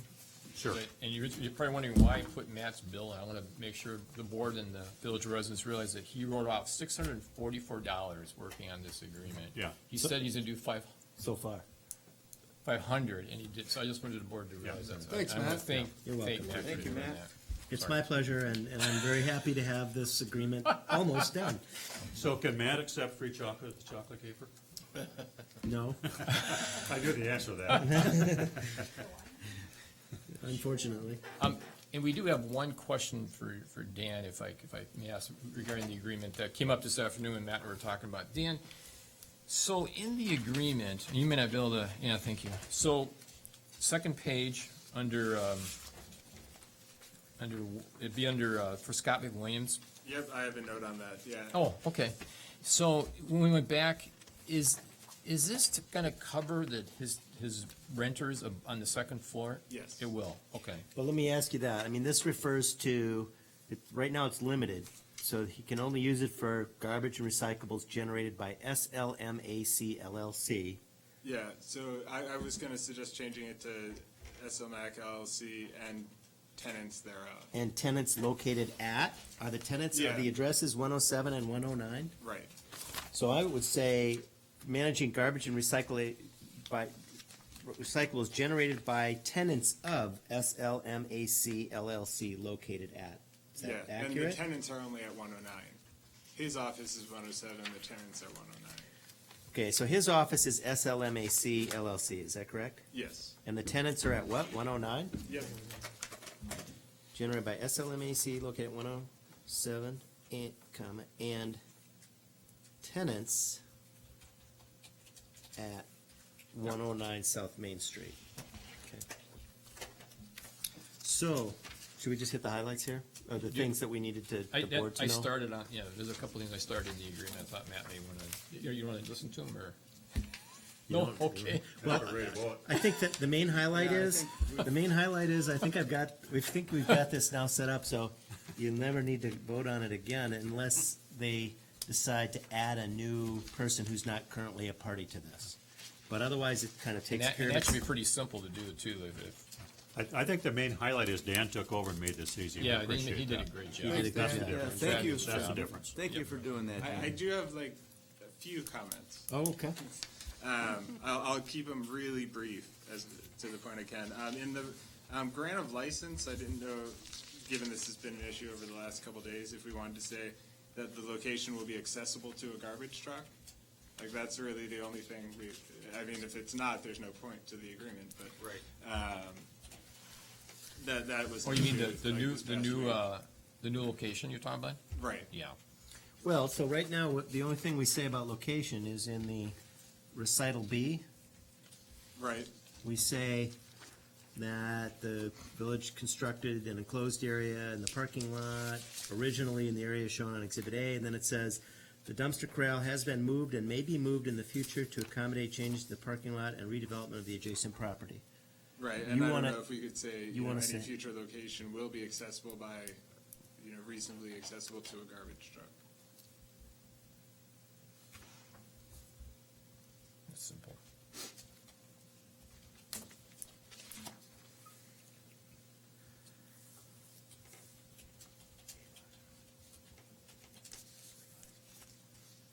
I brought silence. Is that good or bad? He's writing. Okay. Okay, I'm gonna do that in recital B. Okay. That was Okay. easy. And then in 4B, we still have the provision that it says that we want to install a lock. We fully intend to install a lock. So You can want we it- take that out, Okay, that last sentence? and I think having a lock is a good thing, personally. But yeah, we'll share the combination with everyone. And, Well, well, not everyone. just share it with the Jeff, village. and that's Yeah. good enough. Scratch it on the Write it board. on the wall, yeah. Yeah, Scratch yeah. it. We'll put up a sign with instructions. Okay, you can do that. And for 5B, I didn't know if the whole board wanted to have to deal with it. It said 3, approval of the addition of a new person by the village board. I didn't know if we just wanted to say village administrator there. That's a good point. Let me just explain what we're talking about here. So I tried to set this up so that if someone who's part of this group wants to withdraw, they can just withdraw, and we don't have to do anything. But if they want to add a new person, we've got some requirements here. They'd have to give the village notice of that. They'd have to give us something in writing agreeing to assume the obligations under this agreement. And then third, I said, the village board has to approve the addition of What that. would you talk about possibly person. for Dan's suggestion? Yeah, so if you'd like, I can change it so that it could be approved by the village administrator, or the public works director, or chief of police. Yeah, I don't need to Don't approve saddle any. me to this way. I don't need to approve a change like that. I would empower Mike to do that. Yep. Yeah. So everybody okay with the village administrator approving that? Yeah, I was thinking chief of police, but I'm okay with that. No, no, no. Okay, so we'll make it village administrator, Finance director. okay. And then the only other thing I had was under 7, and I don't know if 7's the right place, but there was an determination section. Just some reasonable amount of notice, if it were to be terminated, required to be given to us, so we have time to. Yeah, so that's basically, you'll see that in paragraph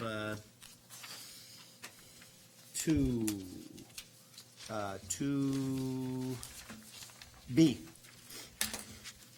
It's just that either the village or the licensees may terminate this by giving a written notice if, to not renew effective the next calendar year. So the way that's set up now is, it renews automatically every January 1 unless one party or the other before January 1 says, we're not renewing next year. Now, the way it's set up right now, we could give you notice on December 31. So if you want, I can say 60 days prior notice or something like that. Yeah, that's what I was kind of thinking of. Okay, we'll say 60 days prior. That's all that I have. That's easy. I'm trying to be quicker than anyone before. Will you be serving alcohol in this dumpster? Well, You're we out don't of intend order. to at this time, but in the future, we may with. They put speed bumps on your street.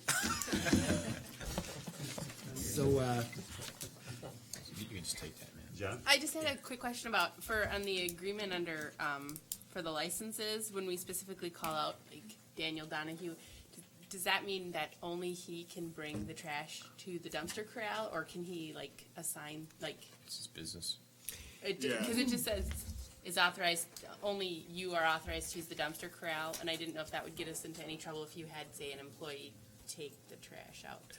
so the intent here is to identify the owner of each of the businesses and I'm not concerned about it because one of the things that's different about this is it specifies the location where the material is being generated. Okay. So as long as it's coming from the chocolate caper, it doesn't matter who takes it out and puts it in there. Okay. That's how I interpret the agreement. Yeah, I'm not too worried about getting a ticket for it. So, Well, you I never know. hope not. So I had that same comment though, like that we could say, we're designee. But I'd be Anything happy to, I'd be happy to do that, so we're gonna make this perfect. That's a high bar. So Been working on it for 4 Dan, years. once we have the final agreement, will you take it around and get it signed? What do you guys Sure. think? Okay. What do you do with all your Good, free thanks. time after it's done? There won't be any free time, trust me. Anything might else take 2 weeks, on but- this? Okay, so we have the motion second to approve this. I think that's given the changes that they just worked out. 19 pages. All in favor? Aye. Opposed? Motion carries. Good, great. Thanks, Dan. Thanks, Dan. Okay, item B, discussion of possible action on supporting dark store legislation. Recommend a motion, direct village staff to send emails to village's legislators indicating the village board's support for the proposed dark store legislation. So moved. Second. Thank you. Do you want to know what this is Yeah, about? we need a quick explanation for the public and so we Okay. know it all too. Okay, so really there are two developments that that we have seen in the property tax assessment area that this addresses. One is the Walgreens case, which was decided by the Wisconsin Supreme Court, which adopted a theory advanced by Walgreens and now by others relating to the methodology used to assess their property. That theory is one that the League of Municipalities and our firm, for example, disagree with, that we think it's inappropriate, but the court has adopted it. So this proposed legislation would reverse that approach to assessment. And the problem with it is that Walgreens, for example, takes the position that it pays above market rent for its property, and that we therefore can't consider how much it pays rent, or the cost of its rent when valuing their property, which seems kind of inappropriate to us. But in any event, that's one element of this. The resolution asks the legislature to support and approve legislation that would reverse that decision. The other issue is what people are calling the dark store theory, which hasn't yet been used successfully in Wisconsin, but it has been used in Michigan and Indiana, and there's some concern that it might be advanced in Wisconsin. And what that theory is that the owner of a retail property that's an up and running property, a going concern, they've taken the position successfully in a couple of states that their property needs to be valued as if it were a vacant, empty store, because their theory is, well, if we wanted to sell it, it would have no more value than a vacant, empty store. And then they'll advance, they'll have comparables where they have a vacant, empty store somewhere that's valued at whatever it is, and they'll say, you should accept that as evidence of the value of our store, which is a up and running store. And some courts have accepted that. So that's the dark store theory. And again, this resolution urges the legislature to adopt legislation that would make that theory inapplicable here in Wisconsin. Okay, thanks, Matt. Oh, let me just say, the reason this is important for communities is that the net effect of those kinds of theories in valuing commercial property is to shift an even greater portion of the tax burden onto residential taxpayers, which is something we've already seen quite a lot of. Any questions on that? So we have the motion second to direct village staff to send emails to the village's legislators indicating the village board's support for the proposed dark store legislation. All in favor? Aye. Opposed? Motion carries. Thank you. Item C, discussion of possible action on resolution number 17-20, which is reimbursing expenditures from general fund with library impact fees, and the recommended motion is to approve that resolution. So we need that motion, please. So moved. Thank you. Second. Thank you. Do you want me to speak to this? Sure. Okay. So we're in a bit of a timing scenario that is kind of the main reason for bringing this resolution forward at this time. When the village approved the purchase of the former Methodist Church property, we bought it on land contract. We haven't really paid most of the purchase price yet. We will be paying for the remaining purchase price on or before June 1. We have not yet, and we are not yet applying the impact fees that we're holding, that are library impact fees, towards that purchase price, and I don't think we're going to do that in June. We don't want to use impact fee money, library impact fee money, to pay off that property until certain conditions have been satisfied. At least that's my recommendation. And so the purpose of this resolution is to say that the village is approving the future use of those impact fee monies to reimburse the general fund. Because what we're going to do when we buy this property is we're gonna use general fund money to pay for part of the purchase price. Right. And we wanna be able to reimburse the general fund with library impact fee money later, before a deadline that we're gonna hit this fall. I can't remember what it is. November. Before November, we're gonna wanna use those impact fee monies to reimburse the general fund. If the village board decides. If the village board and the library board decide That's on a right. number of things, and we're gonna, one is, that the former Methodist church site is indeed Right. where we're gonna build the new library. And this resolution indicates that the conditions that would need to be satisfied for this transfer of library impact fees to the general fund would be that both the library board and the village board adopt resolutions approving the former Methodist church site as the site for the library. That there is an agreement between the village board and the public library, and the library board, relating to the joint planning and design and construction of the library. And the execution of a letter of intent between the village and the library board that would give the village a license or the ability to use part of the library project that's not immediately needed for library services for another village use, such as a temporary senior center or other temporary village use, to be determined. Those were some conditions that, at least in my discussions with village staff, it seemed to be sensible to have in place before we apply the impact fee money towards the purchase of this property. As I noted at an earlier meeting, once the village board designates this property as the site for the library, as library property, and I think using the impact fee money to pay for it might also qualify. That, in my mind, has legal significance in terms of giving the library board, authority over that property. And so before that happens, I'd like to see both parties take some steps together to map out their shared future for that site and for the construction of the library. Thank you. Yeah. Good job. Do you have the amount that the library That the impact fees are? It's about $112,000. 107, right, Lisa? $107,000. Okay. The net effect is to bind us to this site, essentially. Would that be true to say? To bind that money to this site. Yes, that's true.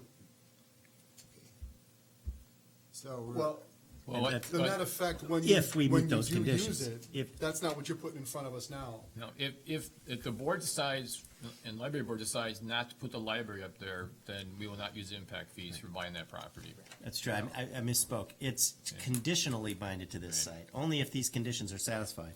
If the village board and the library board decide, for example, oh, we're actually not gonna put the library there, then you're not bound to use the money for that site. I see. Okay. Thank you. Chief? So if we sign this resolution, would you say that the next step then is to ask the library board to draft and sign a similar resolution? Is that what you're saying? No, I don't think the library board doesn't need to do that because but we would ask, we will be moving forward with, I think, several things jointly. One would be the development of an agreement between the village board and the library board that relates to the process moving forward for designing and constructing a library. Another would be both the village board and the library board adopting resolutions indicating that they approve that as the site. And we also have to work with the library board on a letter of intent relating to the shared use of that facility. So I don't think we're tonight asking the library board to do anything specifically now, but we will be moving forward in the not too distant future with working on those agreements. And can you talk a little bit about why, in the resolution number 2, like why is 2C there now, to talking about the letter of intent, granting the village a license to use portion of the library for other services? Yeah. Why, I'm just curious, why is that there now? Why did I put that instead there of now? later? Yeah. Because the way this is drafted is, if you look at paragraph 1 of the resolution, it says pursuant to this statute, 6606-178, and subject to the conditions described to the village administrator shall transfer the library impact funds. So what we're doing is you're actually approving conditionally the transfer of these funds. And so what I tried to do is identify what conditions do I think the village board would want and need to have satisfied before that transfer would happen. And one of them is, I understand it is, we don't know yet for certain, what the plan is going to be, but there's been at least some talk of the possibility that if we build a 34,000 square foot library facility in the near term, that we may need to use part of that facility for a temporary location for the senior center while we're building a new senior center, for example. And in my mind, we need the library board's buy-in on that before we turn legal control over the property to the library board. Because if we don't have their buy-in on that from a legal standpoint, they could say no. And I don't know that we want the village in a position where it's at odds with the library boards over something important like that. So that's why I put it in.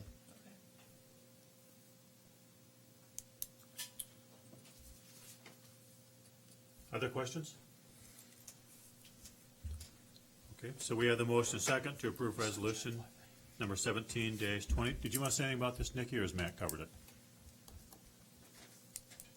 I don't have any comments. I appreciated the clarification, and I'm sure the library board does as well, for the reasoning in all the language. Okay, thank you. So we have the motion and second to approve resolution number 17-20. All in favor? Aye. Opposed? Motion carries. Thank you.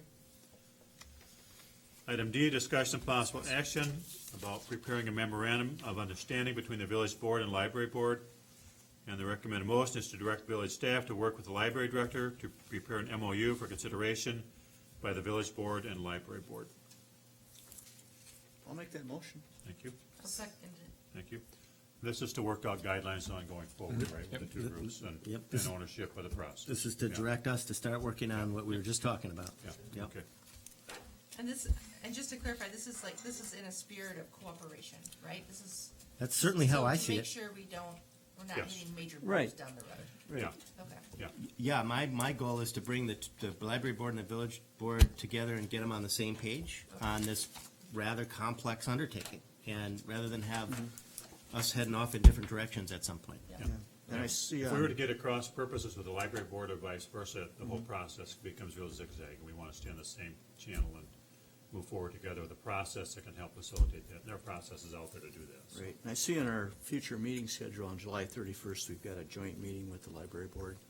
That may be July 17th now. Well, I'll my talk. point is, that's probably what's gonna be discussed at that meeting, I would. No, actually, that's the meeting that the library board will come and present what we asked them to present as far as information on the new library. We asked a couple of meetings ago. The MOU will not be done by then, Jerry. All right. No. But we'll certainly be working on it. We'll be working on it, yep. Yeah. During the summer. Yep. Okay. Summer project. Yep. Nice. Good times. Any further questions? Okay, so we have that motion for preparation of the MOU between the village board and library board. All in favor? Aye. Opposed? Motion carries. Thank you. Thanks, Matt. Thanks, Matt. Appreciate your Thank help you. as always. Thank you. Have a good night, everyone. Thank you. Item Looking- 6. Looking forward to you being done with that dumpster agreement. I'm so glad. As will Dan. Yeah, we are appreciative, Matt. Oh, of your time. yeah, you're very welcome. 6 is minutes, there are none. 7 is vouchers. We have vouchers tonight in the amount of $333,492.85. I'll move approval. Second. Thank you. Questions? I do have questions, or at least a question. And Chief. TAPCO, Lisa, what's an RR, or maybe Jeff, what's an RR? I can answer that one. That's that's a rectangular rapid flashing beacons. Those are those crosswalk Oh, okay, lights. all right. And that's the one purchased for, South Perry Parkway. No, and, very good, I just I had no idea what an RRFB was. Yep. And weights and measures, is that when they come in and check all the scales in the village? Do we assess that back to the We do. owners of the scales Yep. then? Yep. Yeah, okay. Oh, yes, we do. Steve's smiling. Yes, we do. Don't go too deep into that one. No, moving on. Any further questions on the vouchers? Yes, I have the 2255 DeWitt, Ross, and Stevens. What kind, attorney fees, but what was that for? Prosecution. Prosecution fees for the In- police in- department. Okay, thank you. Anything else? Okay, so we have vouchers tonight, in the amount of $333,492.85. Roll call, please. Pollak. Yes. Grenier. Yes. Staton. Yes. Ruttenberg. Yes. Carpenter. Yes. Jacobson. Yes. Thank you. Item 8 is community input. This allows members of the public to provide information to the village board. So is anyone who'd like to do that? I thought so, Steve. If you'd just identify yourself with address, please, for the record, and proceed. I'm Steve Waldron. I live at 435 Walnut Street. I'm here tonight to discuss the unsafe conditions that was created by diverting traffic down a residential street. And I'm not just talking about a few cars. I'm talking dump trucks full of sand, gravel, talking cement trucks, I'm talking tractor trailers, moving trucks, anything and everything is coming down our street. Now, I did send you all a email outlining this problem, and I see that in phase 2, you're gonna close or redirect traffic another direction. And I guess my question to you is, why can't we do that now? Why can't traffic go down Alpine that has no houses, no parked cars? The pedestrian traffic is probably 3 times further off the road on a sidewalk. And you're gonna be going down to Netherwood, which comes into town, and there's, I think, one house on Netherwood. There's a farm maybe, but there's a house just before you get in the village. Why can't the detour begin now, going that way, instead of setting all this traffic? And this traffic starts, well, it's 24 hours a day, but it starts at 6 in the morning. And before I came down here tonight, there was another half dozen dump trucks and cement trucks rolling down the street. Now, the police department did put up a speed sign, which was appreciated, but speeding isn't the biggest issue. It's these heavy trucks with these children that we have in the neighborhood. There are 2 houses that own that run a daycare, and there are children out on the street now, or on the sidewalk. That doesn't mean that a ball won't run, get loose and they'll run out in the street. Who knows? But a semi-truck or a dump truck cannot stop very quickly, even if they're only going 20 or 25 miles an hour. So, my question to you is this something that you can talk about, that we can change now? I mean, you're gonna change it in 3 weeks anyway. If you're gonna divert it somewhere else, why not do it now? Nobody wants a detour down the street. I understand that. But, we got a street where there's no houses. Let's utilize that. I actually spoke with Steve last week, and we kind of went through the same kind of discussion. I informed him of kind of the future detour plan. We are detouring to the other streets, to Alpine Parkway and over to Netherwood, when phase 2 and phase 3 are done. And that's when there really won't be alternative routes underneath the railway there at Jefferson Street. Right now, we have this alternate route. I have spoken to, I think, some of his neighbors as well. I've driven the situation. I've been out there quite often and driven through when I can. And I mean, there's traffic over there, but this is a very sensible detour route through this area. The times I've been out there, there weren't any kids in the street or anything like that. I mean, nobody wants this on their street. They always want, streets improved. When I asked one of the neighbors if they felt that Jefferson Street needed improvement, her response was, it's perfectly fine. And when I asked her if there were alternate routes she would propose for a detour, she said, any street but mine. So, this is normal. We deal with this all the time. We asked people to be patient. We asked people to slow down. I requested the speed trailer be put out there last week so that it would at least kind of make people aware of that type of thing. We've asked for some stepped-up patrols. You know, this is, if you look at the detour route and the maps that we've provided and kind of the abundance of public notification that we've done through Facebook, through the website, through the Oregon Observer and other postings, you know, I feel like we've kind of adequately posted this. The other thing to look at is even when we close down the rest of Jefferson Street and eventually North Burr Oak, nothing prevents people from picking their own route on open roadways. So it's not like we would be closing down and preventing cars from going down Walnut Street. We simply have it signed right now because it's literally 200 yards up the street, down Walnut Street, and then back down, and they're back into, you know, a normal flow of traffic right now. But, you know, there are cars going down there, and I can see where, you know, normally Walnut Street's a fairly quiet street. When you go from that to with the detour route right now, it's busy. What about putting up a sign that says no trucks and enforcing that? How would we enforce that? Well, you know, you don't have a police officer, I'm sure the police chief is busy with his men, but if they're patrolling it, almost any given hour, there's several trucks. So it's like any, you know, it's like a stop sign or anything else. Put down no trucks, and when you catch them, write them a ticket. What and it'll get back. constitutes a truck, though? And I mean, I think, Chief, would you? I don't know we aren't preventing anyone from using that roadway and kind of select. It's not a load limit or anything like that right now.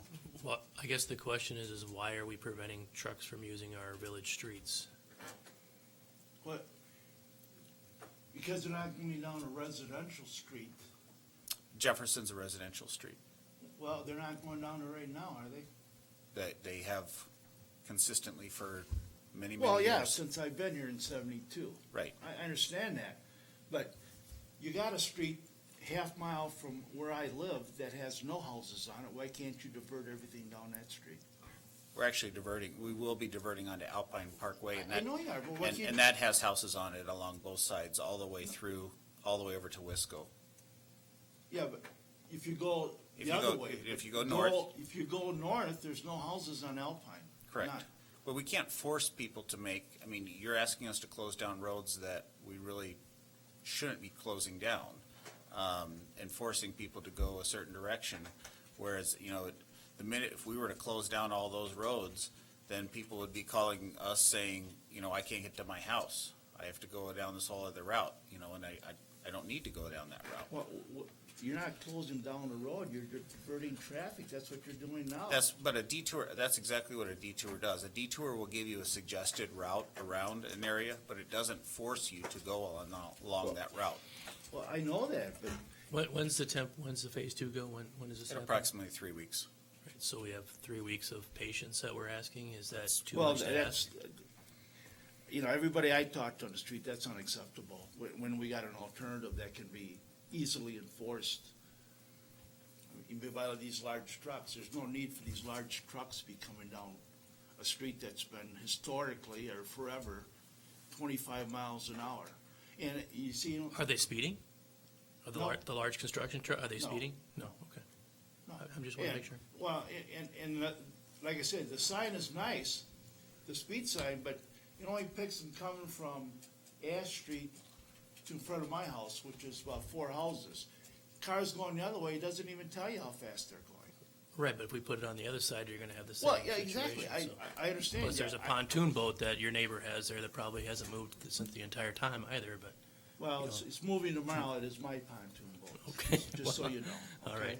But that's kind of the limitations we have. We have limitations on where we can put the speed sign. If we put it on the other side, it's kind of, Well, then we're getting the other direction, yeah, so it's tough. Yeah, It's and tough. I understand that, but Yeah. I don't think the speed sign is a big factor as eliminating these big trucks. 'Cause Okay, I don't yeah. see speeding as a big thing down there. You'd have to pass an ordinance to limit trucks on what streets you want to go. You'd have to make a truck route. I've seen that in other jurisdictions as well. And you'd have to limit axle truck weight, By weight, yeah. by weight, and So- by axle numbers. So what are you gonna do when you close down the street, Jefferson Street, and you want to use Alpine? So you're We- still gonna allow trucks come down in the detour route? If they're going over to Bethel Court, and I don't know why, but yeah, they'll come down Walnut Street and go to Bethel Court. But when everything's closed down, I mean, we'll have a time period where we'll have all of Jefferson closed down from basically Holstein's all the way out to Ash Street, as well as North Burr Oak for that first 600 feet. When that's all shut down, people really will have no other option than to go on South Prairie Parkway, Netherwood, those areas.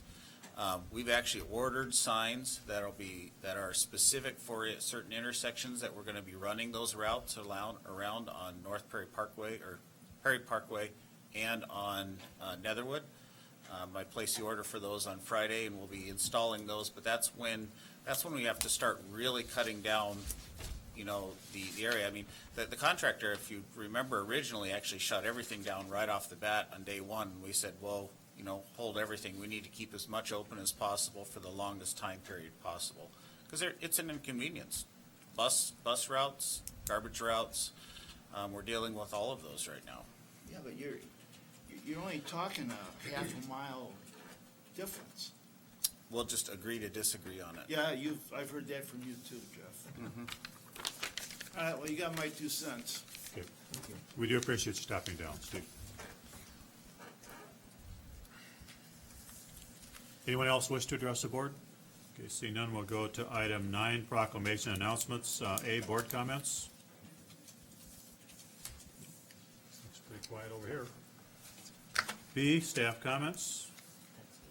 We're gonna have a lighting ceremony, the Tin Man, on June 6th, after the band concert. And then I put together a summer schedule, and I did highlight subject to change. It's already changed. That's why I do that. As Jerry mentioned, we were thinking of having the joint meeting on July 31st. Now it looks like we may do it on July 17th with the library board. And I think the other thing that maybe is a little bit different is I think I had mentioned July 19th as a joint meeting with the towns, and it looks like it's going to be July 26th at the senior center. And again, this is the August 14th meeting. I did confirm with Dr. Bustler with the school district, so that's on the agenda or on the schedule. So. Okay, thanks for the heads up, Mike. Sure, Appreciate that. sure. Summers are busy. I know. So no vacation for staff, right?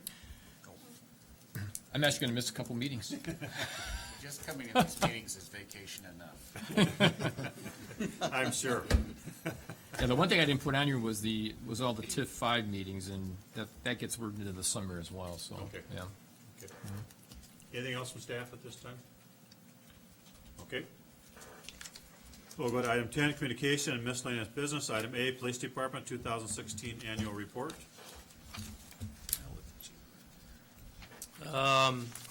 Well, I'm proud to present our 2016 annual report. I do have to say that a lot of work went into putting this together, although I am somewhat disappointed. As I talked to Jenna before, she's kind of new, that our records management system is very difficult to work with, so I can't put the amount of statistics that I want to put in there and the things that we do. So that'll continue for another year, and then once we get our Spillman system up, we'll have a lot more statistical analysis in there for the public to see. So other than that, I think, as always, the police department does a lot for the community, a lot with the community, and I think it's highlighted pretty well in the annual report, and we'll continue to do that. I think it's very accessible. I think people appreciate being able to get insights into how the police department is operating. I think you did a really nice job. Thanks, Doug. I appreciate that. Yeah, that was really well done. Thank you. Yeah.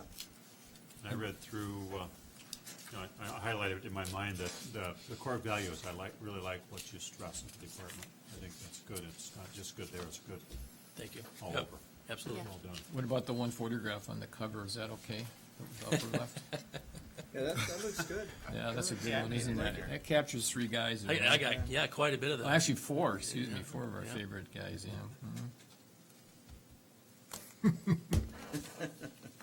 I want to know what I made sure Mark Beal saw that, just so you know. Oh, yeah? Oh, yeah, I sent it to How him. does Kevin feel being below Vende Yeah. in rank? It's all about seniority. He's not a senior. No, the report was well done, and No, Yeah. that's it's very nice nice. to see every year. Thank you. Okay. Anything else on that? Kudos on the safety day. My kids loved it. We all. Yeah, that's always been good. You know the date of National Night Out? August second, or no, first Tuesday, right? Is it the first? August. Tuesday. Yeah. Oh, it is, yeah, August 1st. Yep. Okay, thank you. Item B, discussion of possible action, approve of purchase agreement from Civic Systems for Mass Unit Manager in the amount of $1,500 fee. The water utility pays for this. Recommended motion is to approve that purchase agreement with Civic Systems. So moved. Second that. Thank you. This will help us out a lot, actually. It'll mostly help out our water utility billing and tracking Joy and Sue pool. With the current system we have right now, we're kind of dead in the water. So we have actually a backlog of a significant amount of information that has to be entered into the system once this can be updated and trained. Okay. Are there questions for Jim? All in favor? Aye. Opposed? Motion carries. Thank you. Item C, Fred Schmidt is resigning from the Police Commission. He had a nice letter there. He's done a nice job, and we're certainly appreciative of what he has done, and I have notified him. Item D, Loretta Himmelsbach has resigned from the Library Board. I think Loretta's been on for 9 years, and I also have acknowledged that, so. She's done a very, very good job. Yeah. Yes. So those are both set. Item E, notice of road closure on Jefferson Street starting in May 2017 for water main replacement and road surface work. Any other comments, Jeff? I'm good. You agree to disagree? Item F, update on extension of Perry Parkway. Yeah, it's moving ahead. Actually, we had some good definition from DNR recently on the jurisdictional wetland for the ice arena pond. It's kind of funny how everything's all these things kind of come around together, but so we have some good designation from them. We have some preliminary rough draft plans that have come through that I've reviewed and met with the engineer. It's really, I think it's starting to come together, look really nice. We're just working out the details now with some drop-off lane spots in front of the ice arena. We're still on schedule, so that we'll be sending this out to bid. We think in that November to 1st of January timeframe, because we want to be able to, this is an important project that we really want to get a lot of eyes on.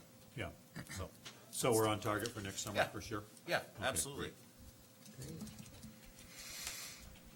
It's a good job done. It's a big one. That one's and much needed. Yes, very much. Okay, item G, Summerfest permits, discussion possible action, approval of temporary Class B fermented malt picnic licenses for beer for Summerfest.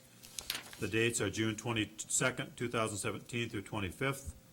Background check approved by the police department. Recommended motion is to approve that Class B picnic licenses for beer at Summerfest, the 22nd through the 25th of June 2017. So moved. Thank you. Second. Thank you. Any questions, comments, anything for Judy? It's pretty straightforward, I think. We do every year.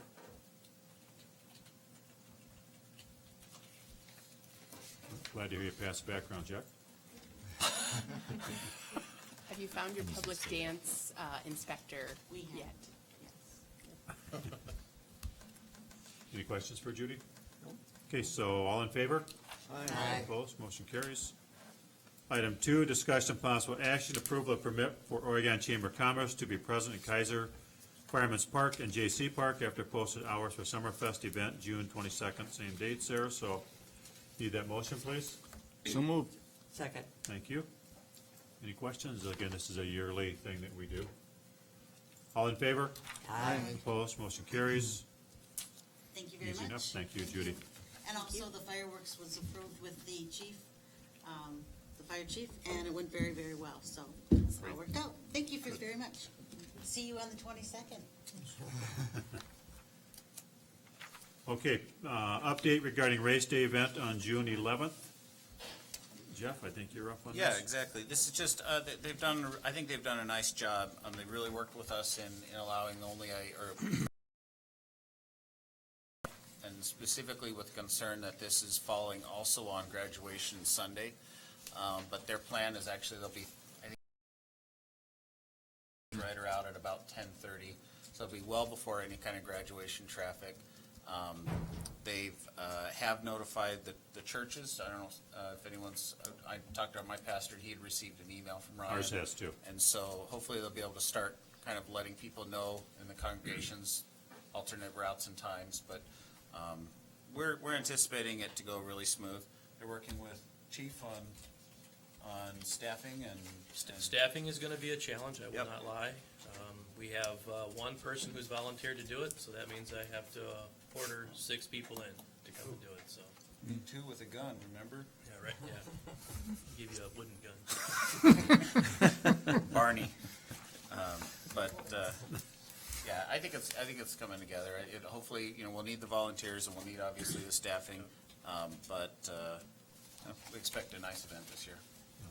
So in my mind, I'll see how this goes for the police department as well as for the churches to make Yep. this work. Yep. So, okay. Any questions? Item I, update regarding Cub Scouts recycling bin location. There were maps and so on in our packet. 40 of them, I believe. Yep. Yeah. We might be redistributing a few too, just some of the outlier parks and some of the densities, spread that around a little bit. Okay. Item J, Director of Public Works Report of 2016-17 Facility Shoveling and De-icing Summary. Jeff? Yeah, I just put this together just because, the idea of hiring an outside service this last year to take care of this, there were questions of how this would, work out economically for the village and, based off of what we estimated and based off of what we paid. We didn't do a lot of plowing this year or shoveling, but we had a lot of icing, so it was just that kind of winter.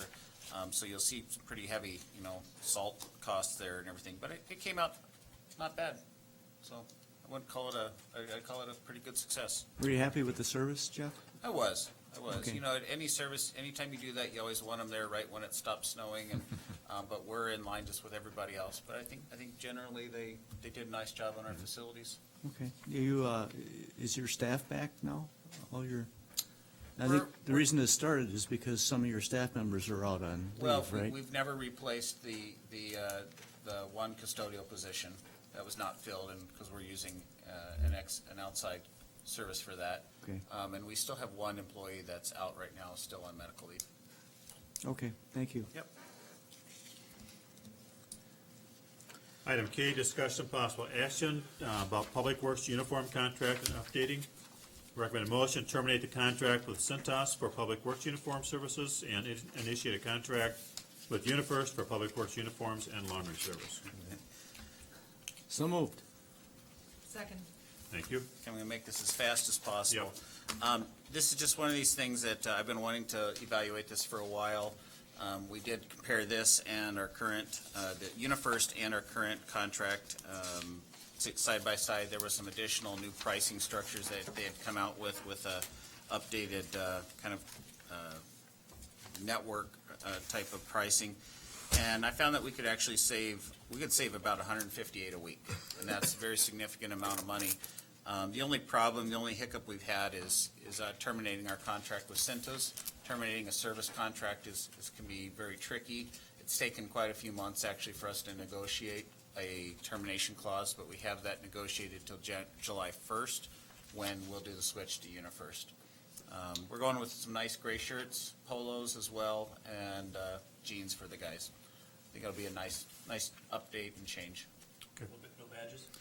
We get patches. Public Works, and I should just note that Thanks, Chief. That was a good exit. I should note that there were some changes that we did run by the attorney that were in the final contract that if you approve this, will be signing. One is that it's not a 5-year contract; it'll be a 3-year contract, which is a little more fair. It'll have non-renewable. It's non-automatic renewable. That's not allowed in Wisconsin. So just some of the things that kind of bid us, if you will, on the Cintas contract, we're fixing on this one around. Okay. Any questions? You have the motion second to go to UniFirst for Public Works uniforms and laundry service. All in favor? Aye. Opposed, motion carries. Thank Item you. 11, report of committees. Park Board, May 3rd, 2017. Trustee Brett Howard, please. Okay, item A1, discussion and possible action, working with local sports organizations to develop J.C. Park West. The recommended motion is authorize village staff to work with local sports organizations to develop J.C. Park West. I'll second that. Thank you. Mike, do you want to talk a little bit about this, or are we not So- ready to go to the weeds? Well, there's, in the packet, there were two rough ideas on how to do this. From Matt Dragney, and we'll be working with the organizations and bringing something back through the park board and eventually to the village board. Sure. Okay. And then I put those are the parks that, we're working on. The one that, this one is on the lower right-hand corner is J.C. Park West. Okay. And that was the priority, Yes, yep, above the other two? yes. Which we haven't discussed. Correct. Okay. Any questions or comments here? So we have the motion second to authorize village staff to work with local sports organizations to develop J.C. Park West. All in favor? Aye. Opposed, motion carries. Item 2, please. All right, discussion and possible action, approval scope of services from Rattler Corporation in the amount of $7,800 for J.C. Park West.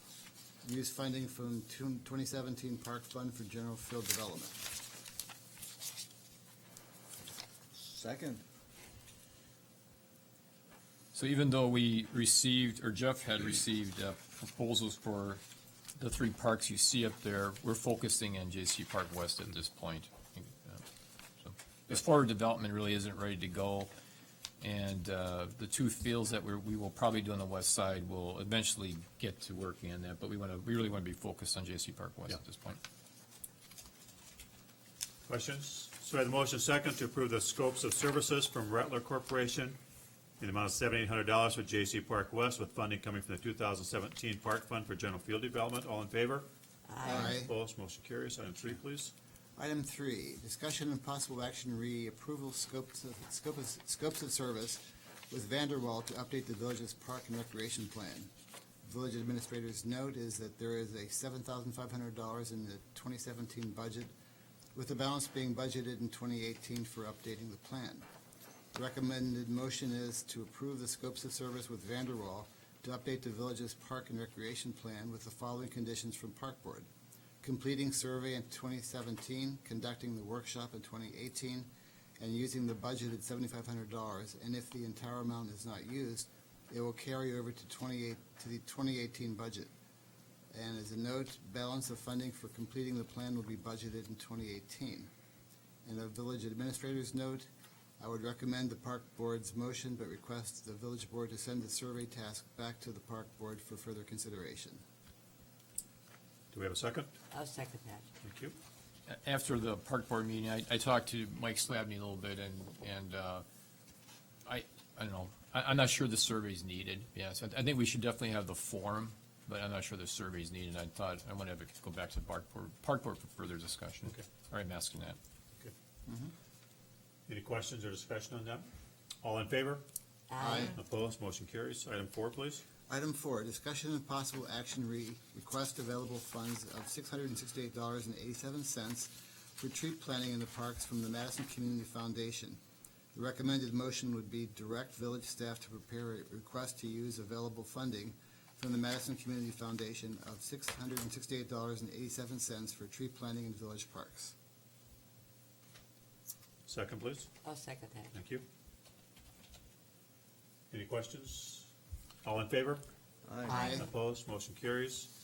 Item B, Planning Commission from May 4, 2017. Trustee Carpenter, please. Item 1 is Eric Grover's proposed project along Highway 138, east of Highway 14, and the review of village staff's comments. And I would just note that Mr. Grover appeared before the Planning Commission and just kind of give an overview of he's working with a potential client that he might sell some land to. It would be, it sounded like perhaps like a retail operation. He didn't really say. Yeah. But it sounds like village staff has talked with him and had no objections, and so the Planning Commission encouraged Mr. Grover to keep proceeding through the system. Yep.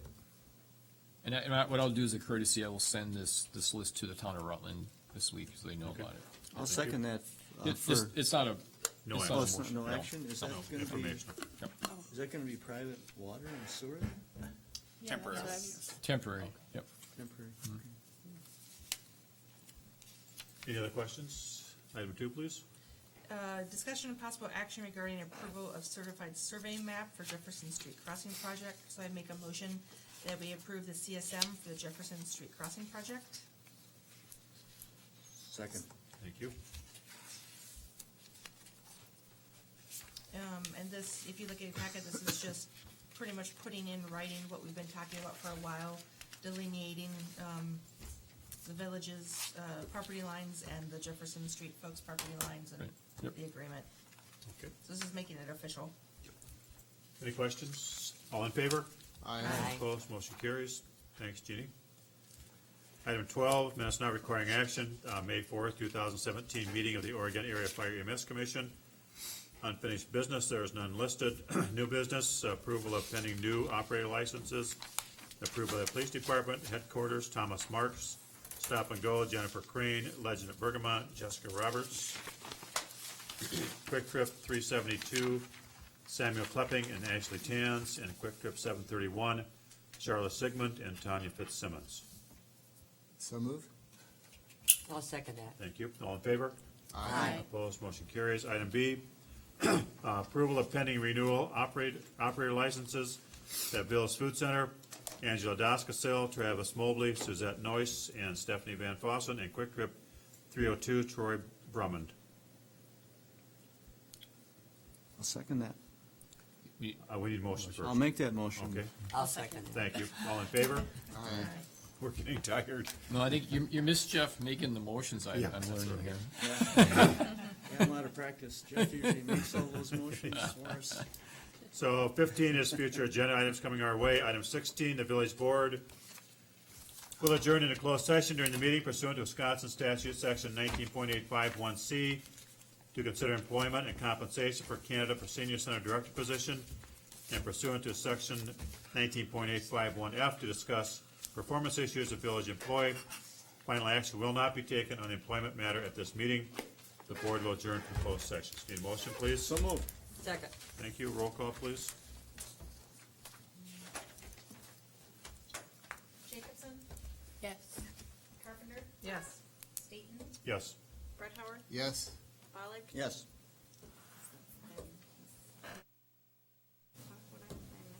You get Yes. everybody? Yes, everybody say yes.